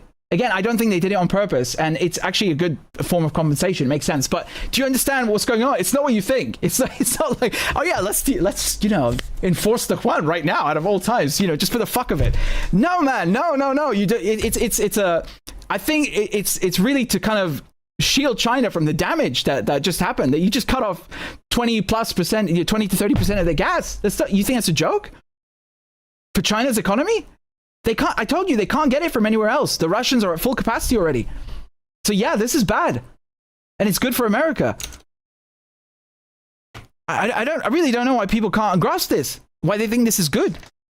The Americans look at the planet and they just see markets. This is exactly how they think. They plan this shit. Like you think you grasp and you understand and you accept that they did the Ukraine war. And they did that to kick the Russians out. And they got Israel to destroy Syria and Lebanon and Palestine, to take the resources. But you can't imagine them blowing up the South Pass field, knowing that Iran would hit the Qatari one. And you can't imagine them extorting the rest of the planet. Why is that beneath them? I don't understand why that's beneath them all of a sudden. You know, a lot of people refuse to accept this now because they've got their hopes up so high that they want Iran to win because they want the empire of evil to fall. I get that. Yeah, I get that. But you know, these are cold, hard facts that we're dealing with, and being humiliated militarily, which is the case, is not the same as, you know, as we say in English, right? You might have won the battle, but you didn't win the war. So we don't know how this is going to play out. And just because the US is being humiliated militarily, it doesn't mean that geopolitically they're going to fall as an empire. They could fall tomorrow morning. I mean, there could be a fucking nuclear holocaust this evening. Who the hell knows where this is going? But I don't think that this is a position of weakness when you just consolidated control over the bloody global energy supply. How is that weakness? I don't get this. In what way? In what way? Tell me.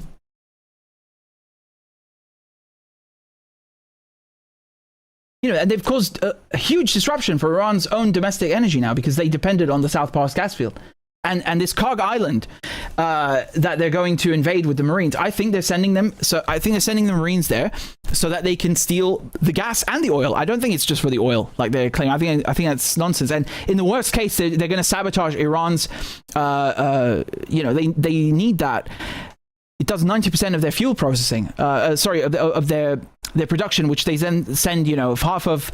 So the Iranians use half of their oil, okay, and they send the rest of the crude. 50% of it is exported, and of that 50%, you have 90% that goes to China at a discount. So, they're screwing both China and Iran. That's my point, and they're doing it both through the gas and through the oil, okay. And I don't think Venezuela was a coincidence, the timing of it. Absolutely not. Absolutely not. And remember, with Venezuela, they've got all these. Venezuela has the largest reserves of petrol, of oil anywhere in the world, and it's heavy, it's sour. So U.S. refineries in the Gulf are built for that stuff, right? And they can use this as a strategic petroleum reserve. Now, and remember, Venezuelan oil, most of it used to go to China as well. So they've triple screwed China. You get what I'm saying? They control Europe more now, and they control Asia more now, and they've put a massive dent in China in the span of a few months in both gas and oil. Yeah, they do this shit. They plan this shit. What do you think these people at Wall Street and the CIA do when they go to work every day? What do you think? I don't understand why some people are having a tough time understanding this. They're that evil, yeah. And this is bad, and it's not good for the Silk Road, and it's not good for BRICS, and it's not good for the global South. And you got got your hopes up on all this military stuff, but sorry, geopolitically, I'm giving it to you straight. This is not looking good. It's not looking good. Again, it could change, right? Like, it could change. It just because they plan it, it doesn't mean it has to be that way, right? Tomorrow morning, like I said, everything could change.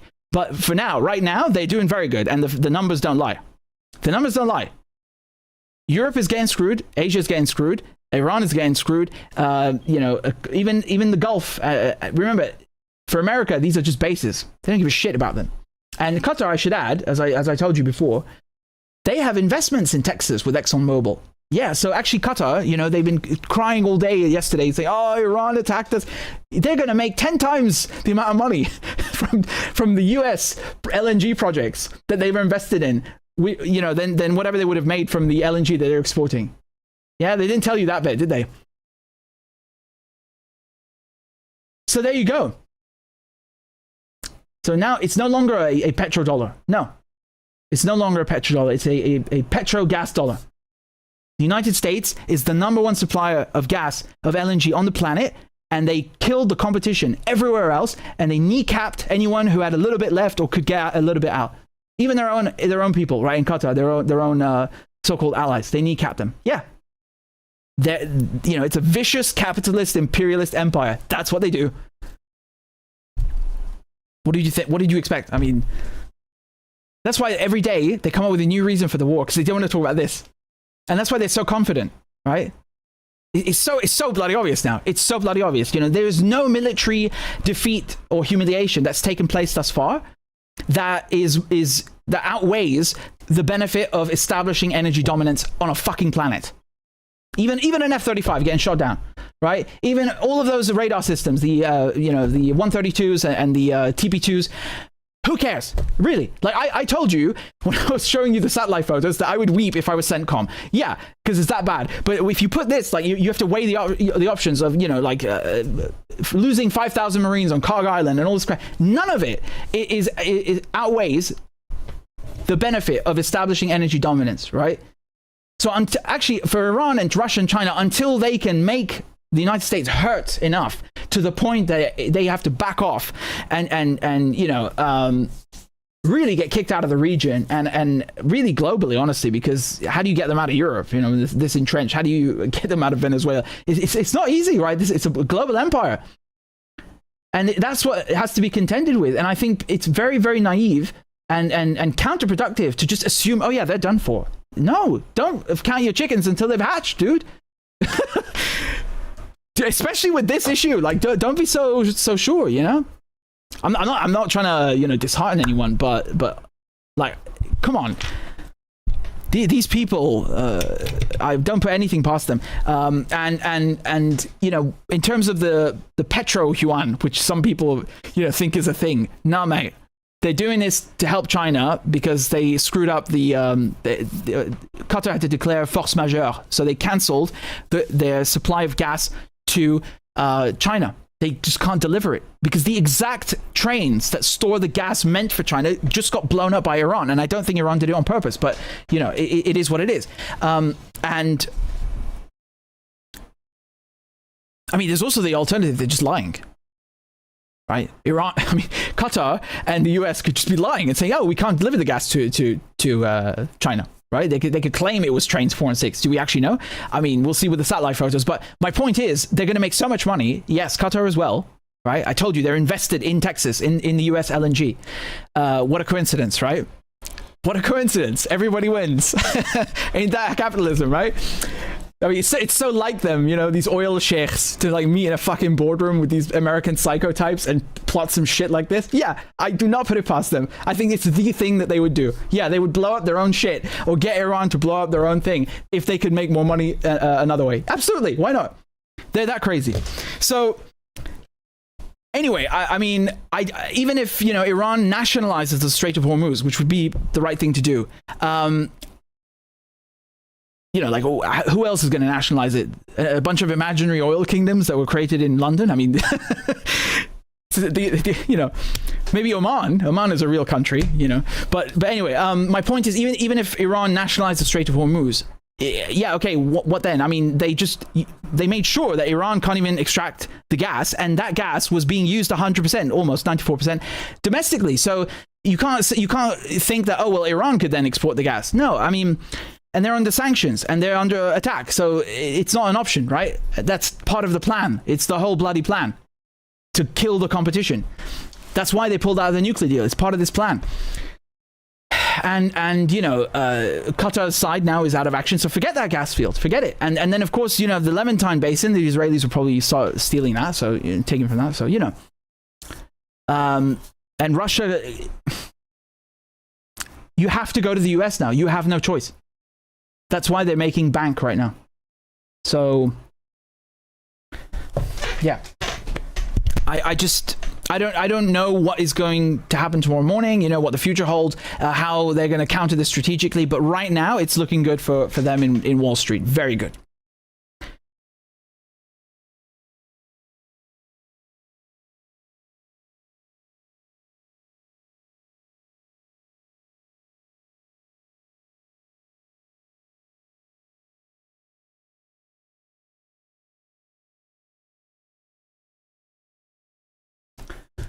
It's quite astonishing seeing gold and silver go down like that. That's really scary, honestly.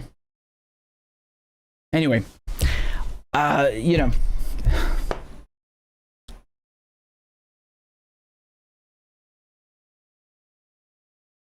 Again, thanks to all of you for tuning in, and thank you for supporting the show and supporting the channel. And I'll leave the links to the PayPal and the Patreon in the description and the chat.